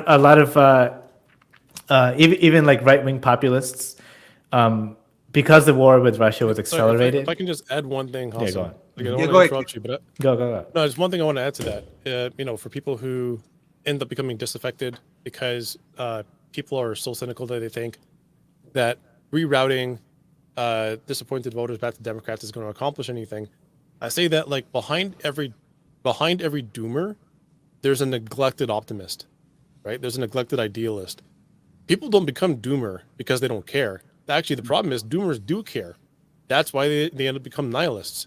They cared so much, but then there's nobody willing to acknowledge how they feel or want to take up a political cause to try and do something about it. Mm-hmm. Right? This idea that we have to act in the interests of pragmatism. People say that word a lot. Pragmatism and not cooperation or comedy, but compromise. Right? Like you can't actually get everything you want. So just give up on your principles, get with the real world where nobody's political project ever actually works. Mm-hmm. That is, to me, real nihilism. And the doomers are people that are simply politically homeless because nobody's listening to them. Yeah. That's well said. And something I want to pass it back to you guys, because both of you guys kind of mentioned this, and it's something that been driving me crazy, especially about the left, is I've been victim of this. I'm sure probably you guys have as well. People demonize anyone who's willing to talk to, work with conservatives. Yeah. I remember people got mad with me because I said This was during the time we had the March for Medicaid for all. I literally said, I don't care if they're a Trump supporter, I don't care if they're conservative. If you March for Medicaid for all, you're on my side. I still remember it was almost coordinated in a way, like the Red Brown Alliance. They were like, you're Red Brown Alliance for working with conservatives, right? Yep. So what do you make of this? I think it's a psyop. I think it's a push. No, absolutely. Man, what the fuck is a Red Brown Alliance? What is a Red Brown Alliance? What does that mean? What historical basis are we working from to talk about any kind of Red Brown Alliance?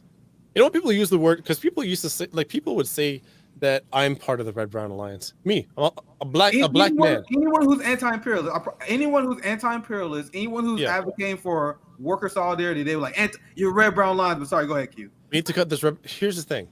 Okay, so if you believe that somebody who's willing to talk to people that don't agree with them politically is actually enabling people that don't agree with them politically, well, reliably, about half of U.S. voters, it's always somewhere between, in any election year, it swings between about 45 to 55% of voters, right, are going to disagree with you. They're not going to support the candidate that you support. They're not going to support the policies that you support.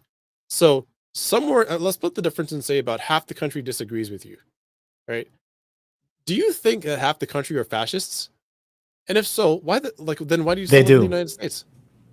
Right? The same people. Is it that half of the country are fascists, or is it that you have no ability to articulate your politics in such a way that anybody wants anything to do with you? And that's where this purist bullshit comes from. That if you talk to a conservative, you don't have to agree with any conservative or anybody else really besides a communist. I talk to all kinds of people that I don't agree with. I don't know. I have a lot of liberal friends, but for some reason people think that it's more acceptable for you to have a conversation with and platform a liberal than somebody who has conservative politics. Now, to me, they are different faces of capitalism. So why is it my obligation to give time and attention and energy to the polite face of capitalism? Yes. And then for those people who are just like, no, capitalism is what it is, and if you don't like it, go fuck yourself. You can just starve. Well, I got to talk to them too, because there's a lot of people in the country that feel that way as well. So this whole red brown stuff is basically it's what the true nihilists do to stop any action from happening, because I don't think they're actually committed to any political project that has any chance of winning. What they actually want is to be right, but never have to prove it. You don't actually ever have to prove that your theory of change ever works in the real world, because you're never going to talk to anybody that's open to to different points of view. Now, do I believe that conservatives are my comrades? No. I mean, their political worldview is just as odious to me as liberals. Actually, I would say liberals more so, because they try to be nice about it. But the fact of the matter is, most people, if you really drill down into their politics, don't believe this stuff root and branch. They believe in it because they think it'll accomplish what will help them, their families, and their communities out. They cleave to the form of politics that they see as having the best benefit for themselves, their families, and their communities. Now, how are you going to build a socialist revolution and leave all of those people out? A lot of people joke about, these people are going to get the wall or the gulag or whatever, they'll roll out the guillotines. But I don't know, man, if you have family from a country that was forged by political violence, this stuff just isn't really that fucking funny, right? It's only people that stand no chance of ever engaging in violence or having violence done against them that'll say shit like that. Right, so the idea that you can just write off half of the country on a whim and say, yeah, we can never work with these people. Well, then you have, outside of just mass violence, purges, and killing fields, you don't have a political theory of change. So you better go figure out how to talk to them.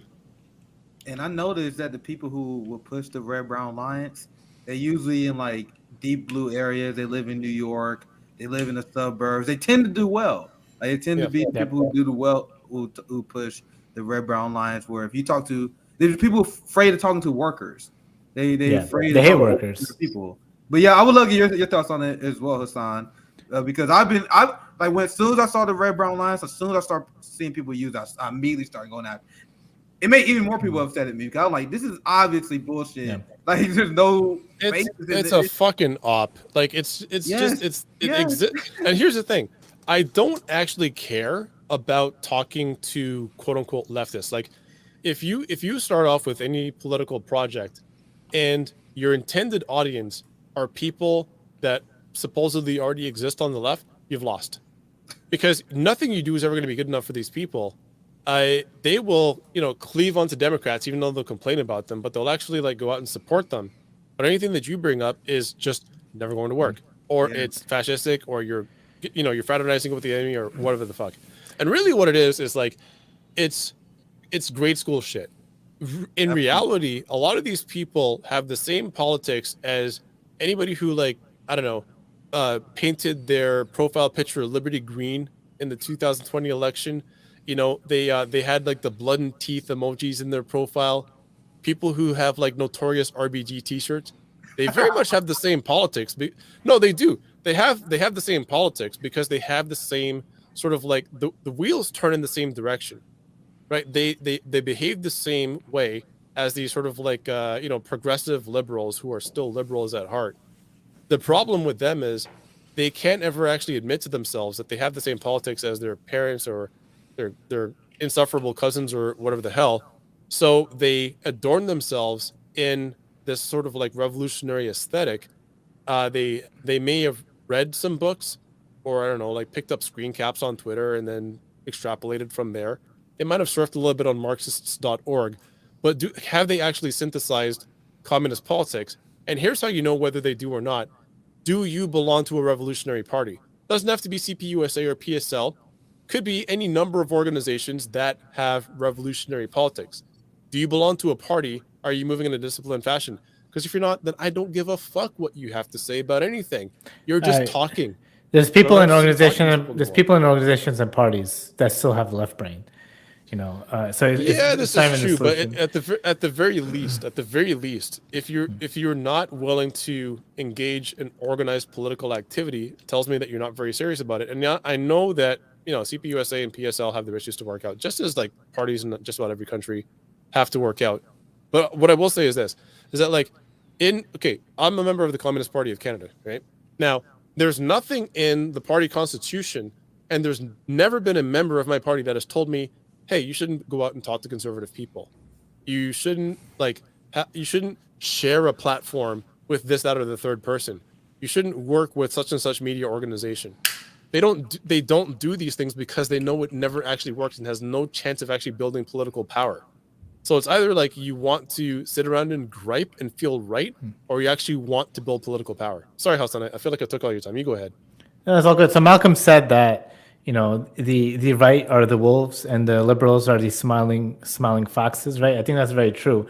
One of the big issues with the left is that they don't know who the enemy is. They don't see. So I mean, which group of capitalists are controlling the world right now, right? It's the neoliberals. It's the people who are dominating the Democratic Party. So what the left ends up doing is putting all the hyper focus on this like far right. Now, I think the far right, if they were to take power and overturn the neoliberals, would be a very powerful and primary enemy. But they themselves would have to kind of fight the neoliberal establishment for their own purposes, right? I'm talking about the right nationalists who, they're also anti-globalist. They want to be the monopoly power, right? They want the kind of power that the neoliberals have. So the left, rather than focusing on the people actually in power, they kind of put the focus on this fringe far right. The other thing is they don't even know anything about the enemy, right? Like most of them think the World Economic Forum, Great Reset is a conspiracy theory. Like they don't know who Klaus Schwab is. They don't know like who the big names in the finance world are besides like Bill Gates. And even Bill Gates, they kind of see as someone who's kind of doing good because he's pushing the climate change, politics, right? But they can't actually name the people in power. They can't name the organizers. They don't know the debates and ideologies that the ruling class themselves are having amongst themselves, right? As a way forward, they don't know anything about economics. Like I said before, like they can't like plan some kind of economic policy to present to the people. So for me, a big issue is naming the enemy, and I think parties end up like suffering some of this issue. Like there's multiple parties I can think of who have very disciplined and good communists as their like membership as their like core membership. But as they've recruited, young leftists and students from the cities more and more, they've had trouble espousing their own views within the party because they don't want to get canceled by the kind of like dominant leftists now inside the membership. So I think that this kind of like leftism, the leftism that's against populism, the leftism that's against like talking to workers, the kind of left that blames COVID, for example, on workers from the South for not wearing masks or not getting vaccinated, right? Like they're very dominant right now.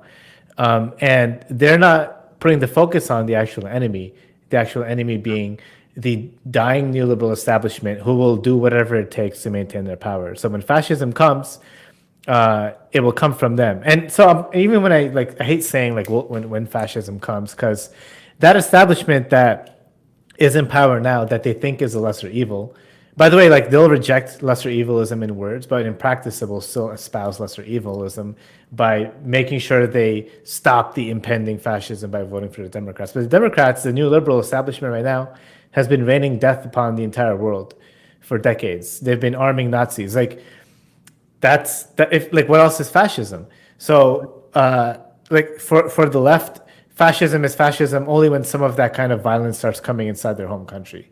That's what they don't want, right? Yeah, I debated Destiny, and I was explaining to him, you can't call any other country fascist if you don't believe the United States is fascist. So you got a lot of these people who they claim, oh my God, I'm anti-fascist. Meanwhile, they voting for Joe Biden. I've said this so many times. Go ahead. Some of the most racist motherfuckers I've ever met in my life call themselves anti-fascists. Right? So I don't believe that shit. Hey, dude, I feel you, man. That does not surprise me one bit.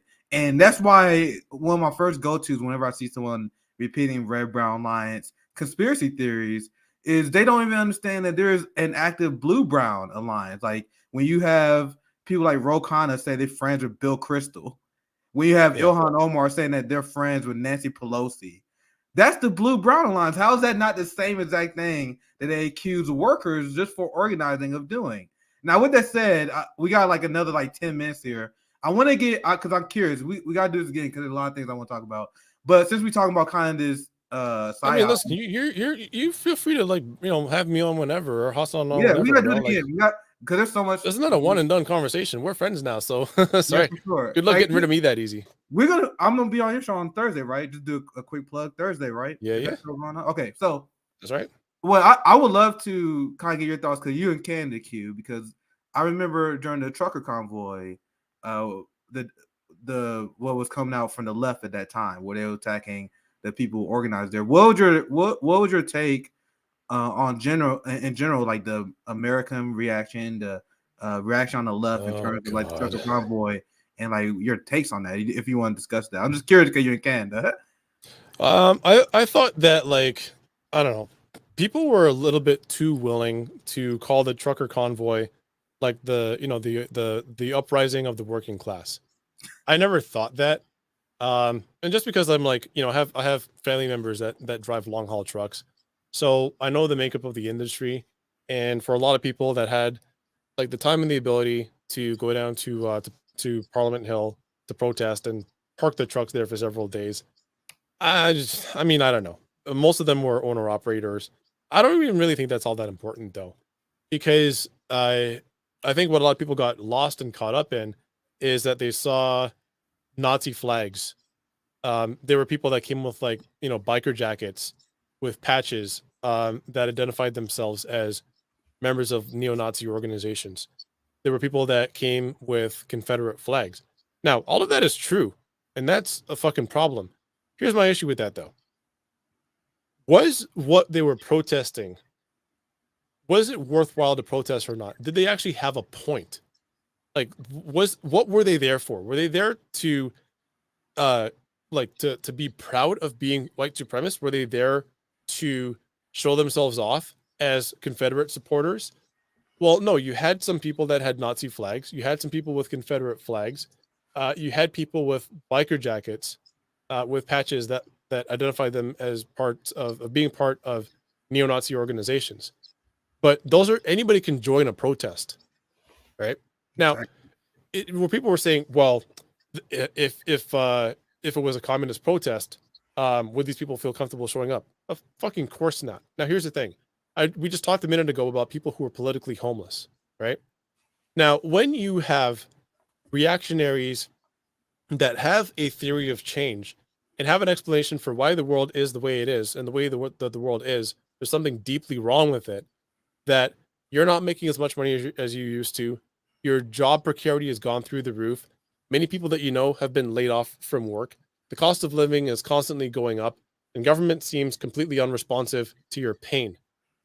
We've known that throughout history, whenever these downswings in economic and social mobility occur, there are always going to be reactionaries that are willing to sort of like divert populism towards hateful and reactionary politics. Can I jump in? But hold up. By the same token, why were people there in the first place? They were there to protest the vaccine mandates. That's a bigger fucking problem, because somebody wearing a biker jacket might have the ability to do me harm if they encounter me face to face. But somebody who sits up in a government office, in a in a staffer's office somewhere, and helps to write out a policy that says, if you do not get your vaccine, your employer can fire you. And when you've been fired for a cause, we're going to describe it as for a cause. When you've been fired because you haven't gotten the vaccine, we're going to deny you employment insurance benefits. So you either get the vaccine or you fucking starve. Now, the biker wearing that patch has the ability to do me harm, but you know who that person can only do harm to people on an individual basis. When you're writing a policy that says you either do what we say or you fucking starve, you, to me, are far more dangerous than the person wearing that biker patch, because you can inflict harm on broad swaths of people and people will cheer you for it. That's what I think of the trucker convoy, is that they had a very good reason to be there. And the fact that there are so many people who claim to be on the left that were cheering on police cracking down on them, the government of Canada passing the sweeping emergency legislation that allowed the government and banks to work together to seize your assets, not only for attending the protest, but even for helping somebody who is at the protest. I'm sorry, but that to me is fascism. That's what fascism actually looks like. Not just the dude in the biker jacket. I'll pass it right to you, Hassan. But I remember I had Howie Hawkins on the show, and he was like a big mandates guy. And I asked him, he's a big lefty, right? I was like, so you support like banning people for grocery stores, allowing them to starve if they don't get the vaccine? And he said yes. I literally asked him directly that. Now he said, yeah. I'm like, that's an insane take. Absolutely. So if you're on the left, absolutely that's not beyond insane. But I don't see how you can claim to have left politics and claim that you care about people and then say some shit like that. Absolutely not. Yeah, you can look at my interview. I literally asked him straight up. He said, yeah, I like, and then I asked him like, so if a single mom with multiple kids was fired because they didn't have vaccines, so she had no way for your kid, that wrong? Like, no, I don't care. Like, that's crazy. Yeah. I will get started. I know you want to chime in. Go ahead, Son. Yeah, it's another issue of not knowing your enemy, right? Like, the thing is, the right wing, a lot of right wing workers despise big pharma. They despise big tech. A lot of leftists like look to both of these monopolies as saviors. When leftists think that someone has a platform that they don't like, they want big tech to censor them. When leftists, are faced with a big pandemic, they don't see a state or a people's organization as saviors. They see big pharma as saviors. And the left, with those protests, we're not seeing who the enemy is. So even if the class nature of the truckers were petty bourgeois or owner-operators, they're still like up against a monopoly, right? Like the whole slogan of the 99% against the 1%. 99% includes all kinds of people from all kinds of strata against a very small percentage of establishment. And I always look towards China as an example of this, the Chinese Revolution. When the Chinese Revolution was, the Chinese communists were in war with the KMT fascists. When the Japanese invaded China, they said to the KMT, hey, let's stop fighting, let's unite and drive out the Japanese invaders. Because the Japanese were like the primary enemy at that point.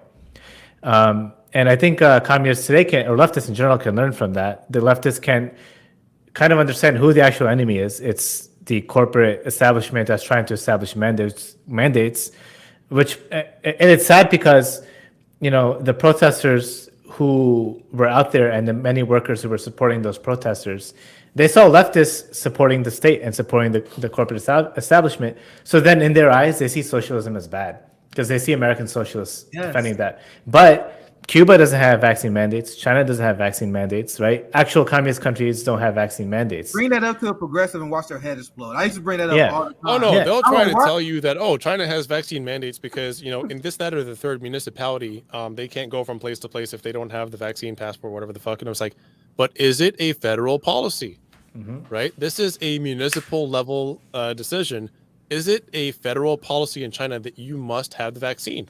As a matter of fact, not only is the answer no, but the central committees were asking for municipalities to stop doing that shit. People need to be able to trust their government and get the vaccines willingly. This was a national debate that was happening in China, and you would know this if you actually read Chinese news sources. And the federal government was on the side of letting individuals decide. Yeah, exactly. And, a day after the trucker protest, leftists went out to counter-protest. Many communists, I saw the Communist Party flag out in the protest, counter-protesting the protesters. So, for me, the people were mad about something. Hold up. You want to be clear about one thing. They were counter-protesting because a lot of these people were targeting nurses and doctors. So the reason that they showed up to the Toronto protest, but was to protect the message in the end is that these protests are bad and we should support the vaccines and vaccine mandates. No, it was that we should support nurses. They in practice, if you're counter-protesting an anti-vaccine, an anti-mandate protest, you end up supporting mandates.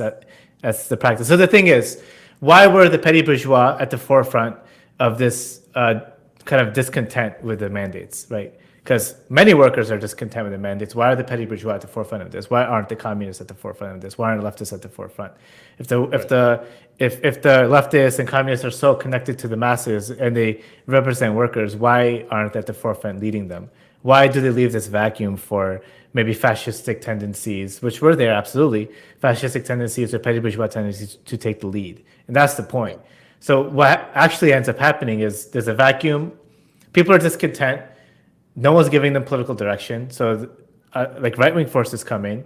And then rather than left-wing forces vying to show people political direction, they end up siding with the establishment and saying, these guys are fascists, they're anti-vaxxers. They weren't anti-vax, they were just anti-mandate, right? They attacked them, they claim Red-Brown Alliance, right? And at the final, what is the final result?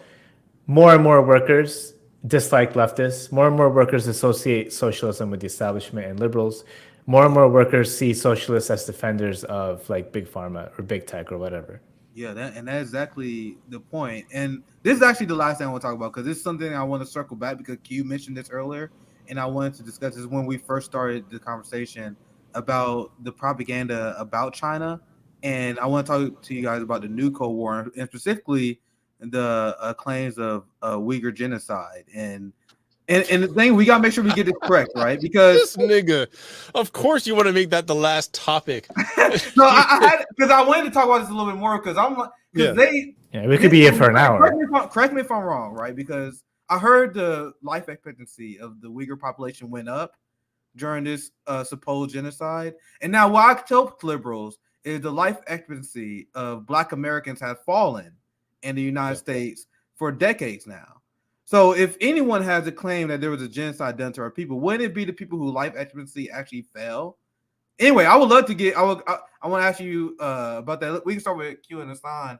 What do you think is the biggest? I'm gonna frame the question like this. What do you think is the biggest misconception, and what do you think how they got away with the lie about the?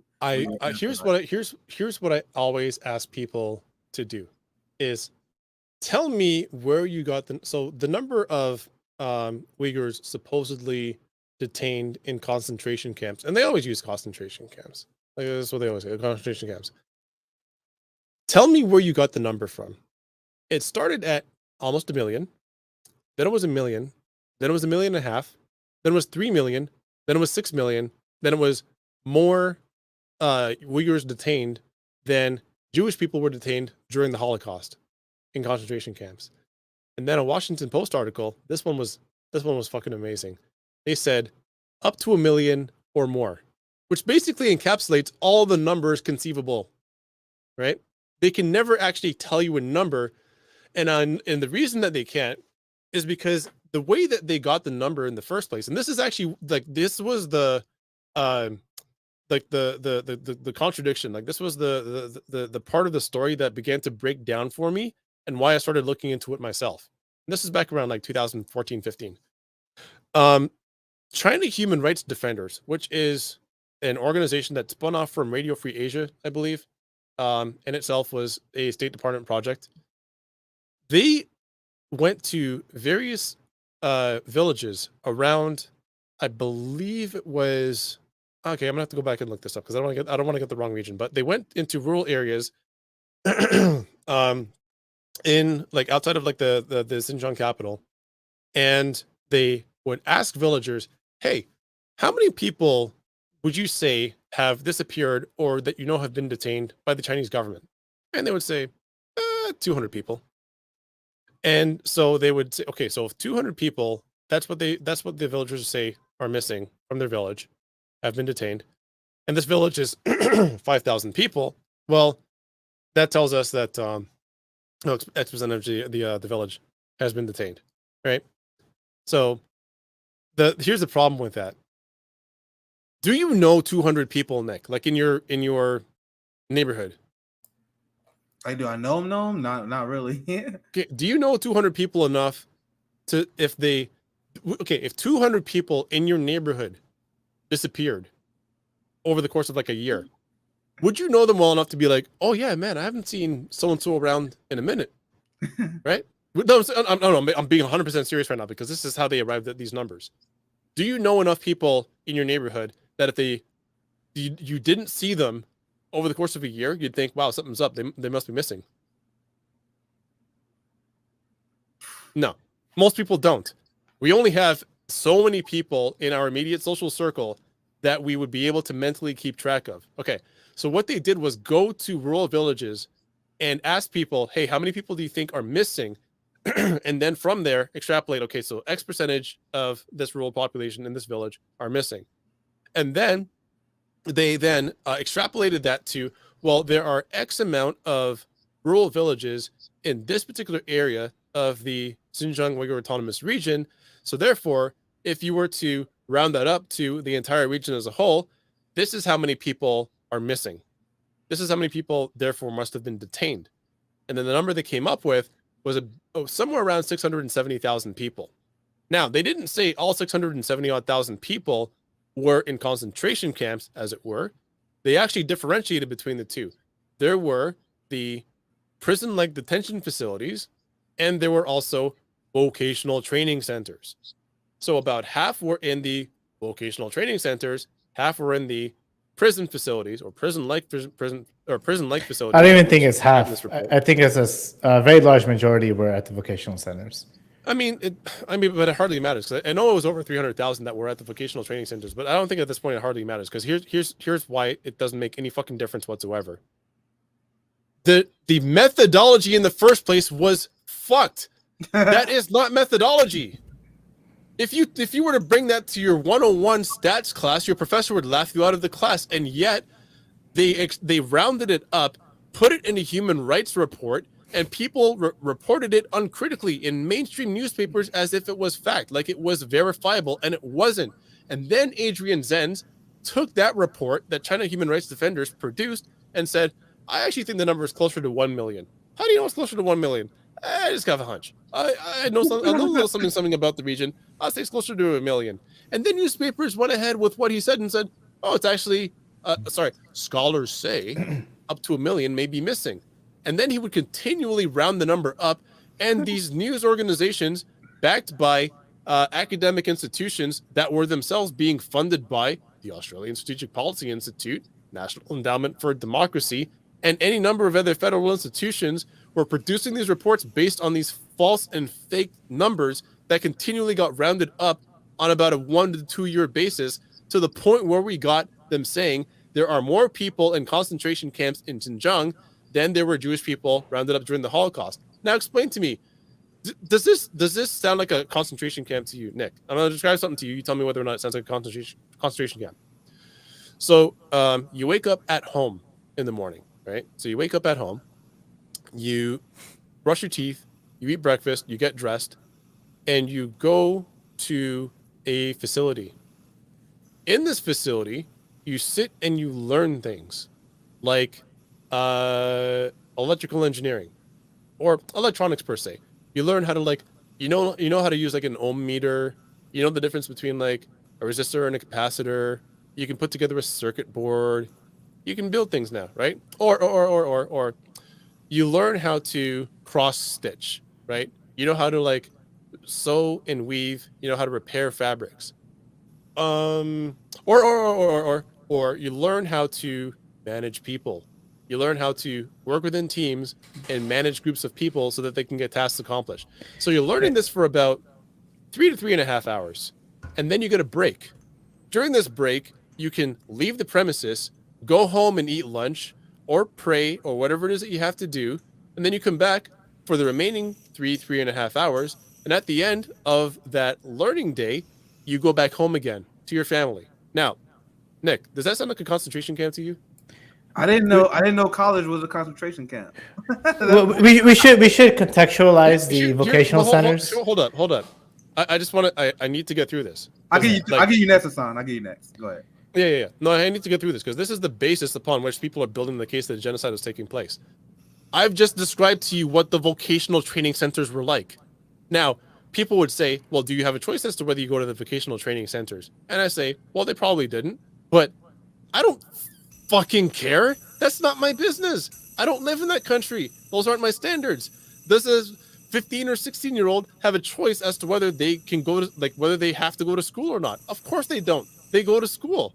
So if you round that up to, let's say, an adult, and they say, hey, you adults have to go to this vocational training center. I mean, it may not make sense to me, but am I going to call that a blow against human rights?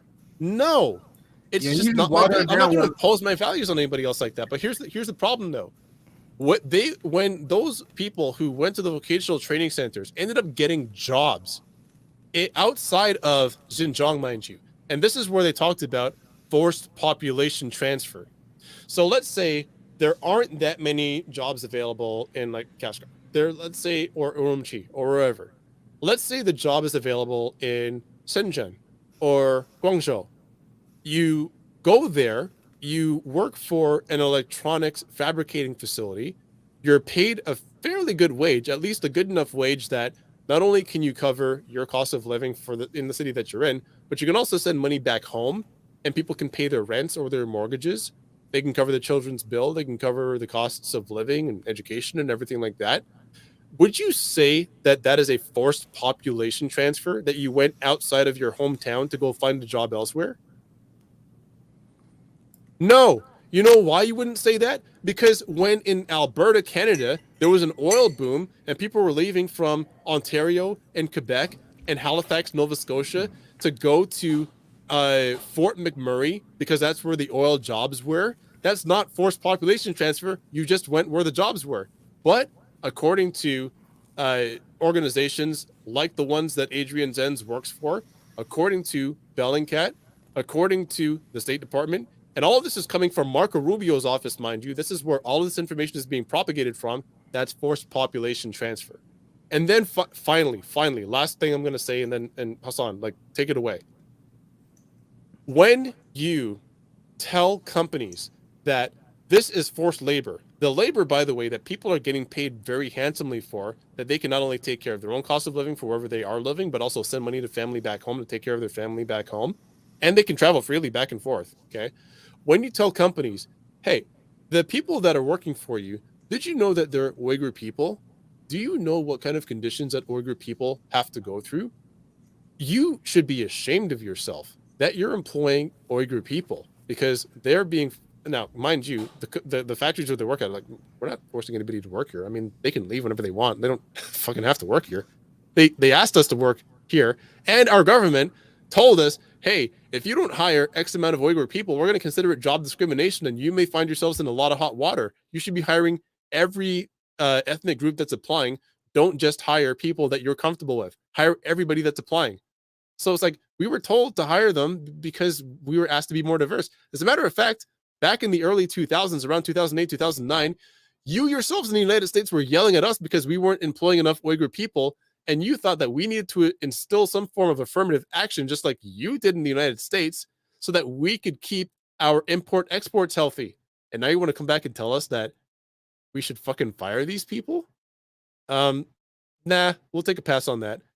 Which is okay. So when companies like Sony, Philips, Samsung, LG, etc., find themselves under the prospect of having either tariffs levied against them or having negative consumer responses because the subcontractors that provide the parts, like that fabricate the parts that are put together into the finished electronic products that these companies sell with their brand name on it, people are saying to them, well, you're using forced Uyghur labor in your supply chain. How fucking dare you? Now, do you think these companies have more of an obligation to Uyghur people or to their shareholders to provide maximal value? Which means if you have to get rid of warehouses that have Uyghur employees at all, yeah, sure, you're going to go ahead and do that. Nick, do you think that they're going to have more obligation to the Uyghur people or to their shareholders? You tell me. Probably to the shareholders, right? Yeah, shareholders. Okay, so that's the final step in this process is to kick Uyghur people to remove them from the labor supply chain, to make them unemployable. What happens when there's a group of people, an ethnic minority, that is concentrated in a particular region that are out of work, nearly unemployable, and cannot assimilate into the broader culture because if they do, it's called cultural genocide. What usually happens as a result, Nick? Throughout history, when you've had like a group of ethnic minorities that are concentrated to a particular region, not allowed to assimilate socially or economically, what usually happens? They're displaced. They're confused, right? Go ahead. Or they want to separate, and violently so. They'll commit acts of violence. They may find themselves under the sway of fundamentalists that are brought in from like nearby regions. They end up becoming like a rebellious population. And then, of course, what happens when the U.S. finds itself with a minority population that wants to break away from a country that the U.S. considers an enemy? What usually happens? You get terrorism. Pretty much. And the United States is all too happy to take what can be described as terrorism to most people that are under the, at the effect of it, arm them, and then let the chips fall where they may, which is pretty much what happened in Ukraine. So the long story short is that this has been a continual process to drive a socioeconomic wedge and drive a cultural wedge between the broader Chinese population and Uyghur people. Now, what I left out was the Wahhabist fundamentalists from areas like Afghanistan and, people who've come in from Turkey, from Azerbaijan, and Kazakhstan, etc. I've left all of that out. I don't think we have to go into all of those details.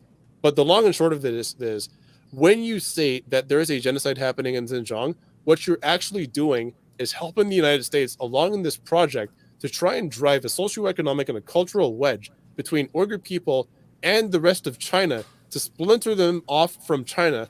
Why? For the purpose of making sure that all of the abundant oil resources, not only in the Xinjiang Uyghur Autonomous Region, but also in Central Asia, are not accessible to China and thus accessible to the United States and its partners. That's what you're doing. Well said. I'm going to get Hassan in here as well. Anything you want to add? Yeah, I wanted to contextualize the vocational schools, first of all. This Jelly Jam in the chat actually makes a good point. He says, so was the U.S. right with sending Native kids to vocational schools? So I actually want to contextualize the vocational school, and I think it's actually important to talk about the fundamentalism. So some history, before the revolution in China, China was an extremely backwards country. When I say backwards, I'm talking about after the fall of the Qing dynasty, basically anarchy appears throughout the entire country. Warlords take control of regions.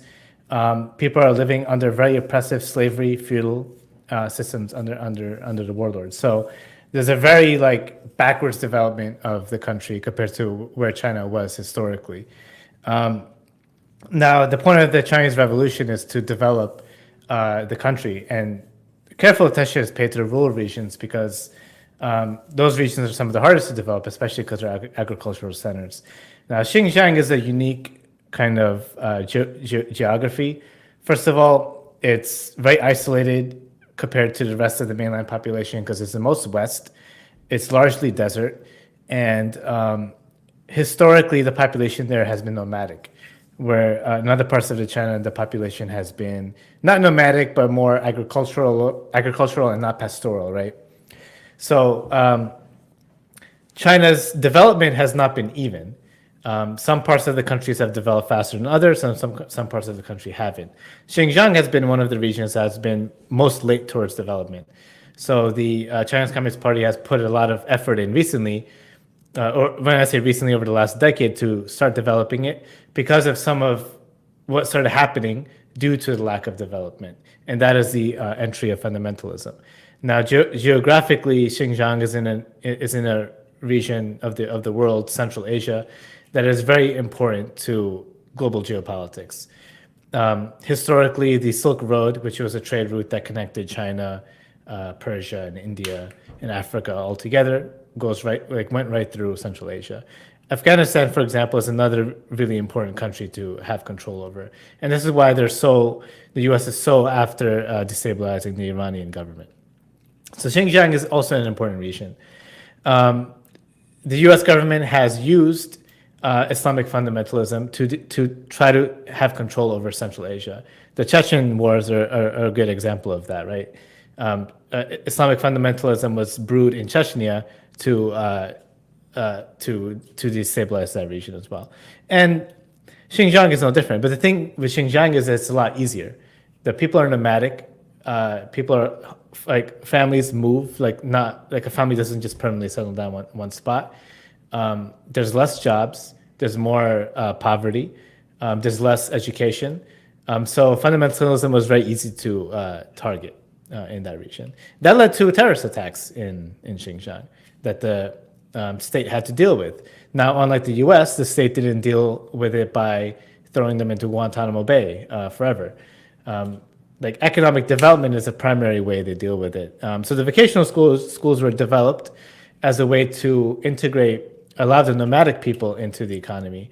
So the rule was that, so traditionally, many of the nomadic people didn't want to go, but the state says, all right, you can stay, but your children have to go. And then from now on, right? So some kind of schooling system was put forward.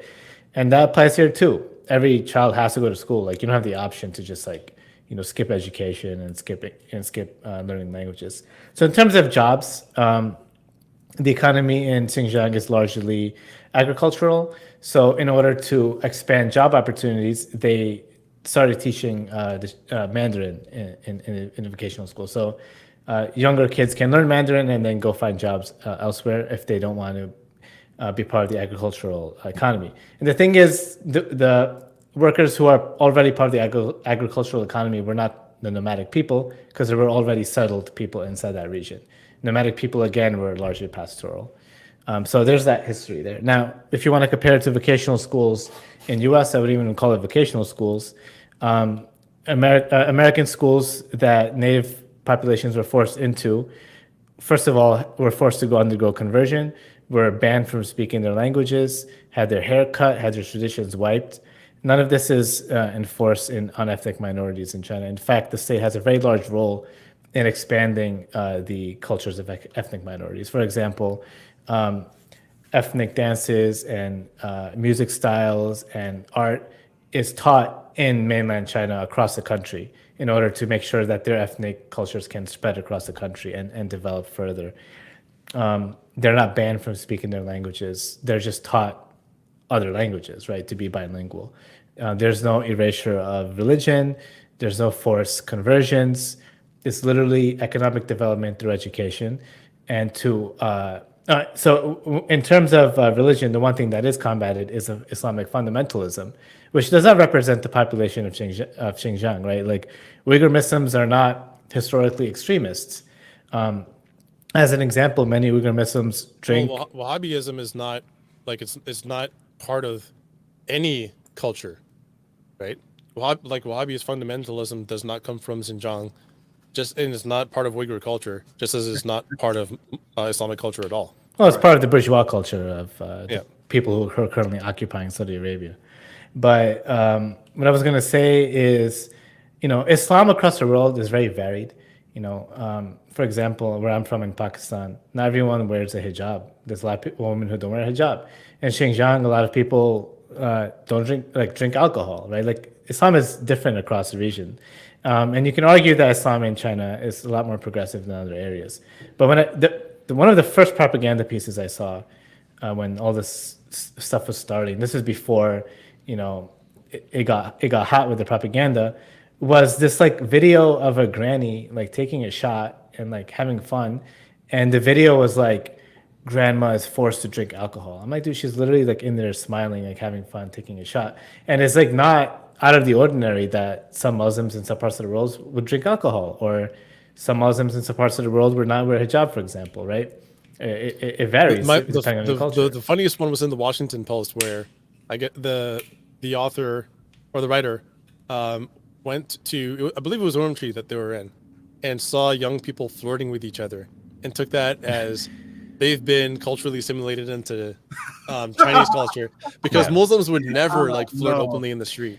The extremists in Xinjiang were really aggressive. For example, they would be mad if there is a bar in the vicinity of a mosque, and they would then paint the Chinese culture as a reaction to Islam, and they wanted to challenge it. And the Wahhabists were like really pushing those kinds of ideas that the Chinese culture is an affront to Islam, and we have to fight against it. And this is how a lot of them are getting radicalized. Now, again, the way China dealt with the radicalization was through like rehabilitative justice, and also like for those who had already been caught in the process of radicalization, but also the preventative measure of economically developing the country to make sure everyone has jobs, everyone is literate, everyone has an education, and everyone has the kind of equal opportunity that other people don't. And the other thing with this is like a minor point, but the population of Xinjiang has grown. And even the one-child policy that was in place in China did not apply to ethnic minorities, right? Imagine a genocide where the population increased. Right, exactly. Well, you want to be really careful about that one, because it's the same thing that like Israelis would say about Palestinians. Oh, well, their population's increased. So that's fair. But here's the difference, though. Here's the difference. You might have heard that Israel was forcibly sterilizing, for example, like Ethiopians, by putting them on the Depo-Provera shot without their knowledge, right? Or I'm not sure if you had heard about that one, Nick. So Jewish people that came from Ethiopia were, without their knowledge, being sterilized by being injected with Depo-Provera. I did that. So here's the thing. China used to have the one-child policy, which eventually gave way to a two-child policy, I think around 2015, and now there's a three-child policy, right? And generally, like it's fairly lax. There's no strict enforcement of it. Now, like the new policy as of 2021 is three-child technically, but there isn't like an enforcement mechanism anymore. So China has now reached the level of development where it can sustain rapid growth in the population. They want rapid growth. They want like more growth. Yeah. Right. But it had to the country had to reach a level of development, the ability to like catch up infrastructurally, and to build out rapidly enough that if there was a growth in the population, the country wouldn't crash. Now, this wasn't the case in the 1960s, 70s, and 80s. However, people in rural areas were exempt from the one-child policy, especially if you're an ethnic minority. So if you were, let's say, Han people and you lived in Kashgar, you could have not one, but two children. However, you in if you were part of the Uyghur minority living in Xinjiang, nobody was actually going to enforce this one-child policy on you because ethnic minorities were exempt. However, 2015, there was a 2-child policy put into place. However, if you were living in a rural area and part of an ethnic minority, you would actually be able to have one more. So you'd be able to have 3 when everyone else could have 2. And now everyone can have 3, and it's not generally being enforced. The way that they would be able to institute the 1-child policy and even the 2-child policy in these regions was by introducing them to family planning. So if people were having 3 children or 4 children after the 2-child policy was put into effect, knowing that the policy was, hey, you can only really have 3 children. Sorry, it was a universal 2-child policy with the exemption for people living out in rural areas. Then they would ask you to go visit a doctor, have a conversation about family planning. They would actually educate people about how safe family planning was, that it doesn't actually go against religion, that this is what's necessary for the good of the country, because overpopulation means we'll have to make some very difficult decisions. And if you would like to go ahead and have an IUD placed, this is the process to go ahead and get that done. They weren't giving women forced hysterectomies or tubal ligations. They were placing IUDs. Now, think about the fact that a right-wing Christian zealot like Adrian Zenz, who is anti-abortion, is saying that there's a genocide being committed against Uyghur people because Chinese doctors are giving Uyghur women access to IUDs. Tell me if that makes any fucking sense. I knew something was up when I saw Israel was complaining about China's treatment of Muslims. How hilarious is that? Now, and here's the other part too. Some of the oldest mosques in the world are in China. Like, people have this idea that Chinese are, they're trying to like de-Islamize or trying to eradicate the Muslim faith in China. Except, if you know nothing about China whatsoever, that might make some sense. But then the question is, okay, so what about the Hui people? The largest Muslim population in China are not Uyghur people. They're Hui Chinese. And they're so progressive that their imams can also be women. And NPR had wrote glowingly about Muslims inside China before the propaganda started, citing the Hui people. And in the United States, which is famously great with treating Muslims, right? Right. Well, I mean, it's the same thing. It's the same thing as pinkwashing, right? Yeah, it's the same shit where, yeah. Sorry. Go They ahead. also don't understand the concept of a multinational country, like a country in which different ethnic groups can live harmoniously together under one national identity. Like, Americans like to see the world being broken up into like little ethnic states, like ruled by only one ethnic group. This is why they don't understand Russia. They don't understand China. They don't understand India or Iran. They want all of these like places to be broken up by ethnic groups. Even Syria, right? Like, they put all this focus on the Kurds, saying, all right, Kurds aren't Syrian, even though many Kurds will identify as Syrian. Kurds must have their own country, so we must break up Syria into smaller ethnic groups. And yeah, create a Kurdistan. Yeah. Right. And we can have these conversations all day. Like, our next one, we gotta talk about Marxist Leninism, because I want to do a panel on Marxism. I think you guys would be great for that. But we gotta say that for next time.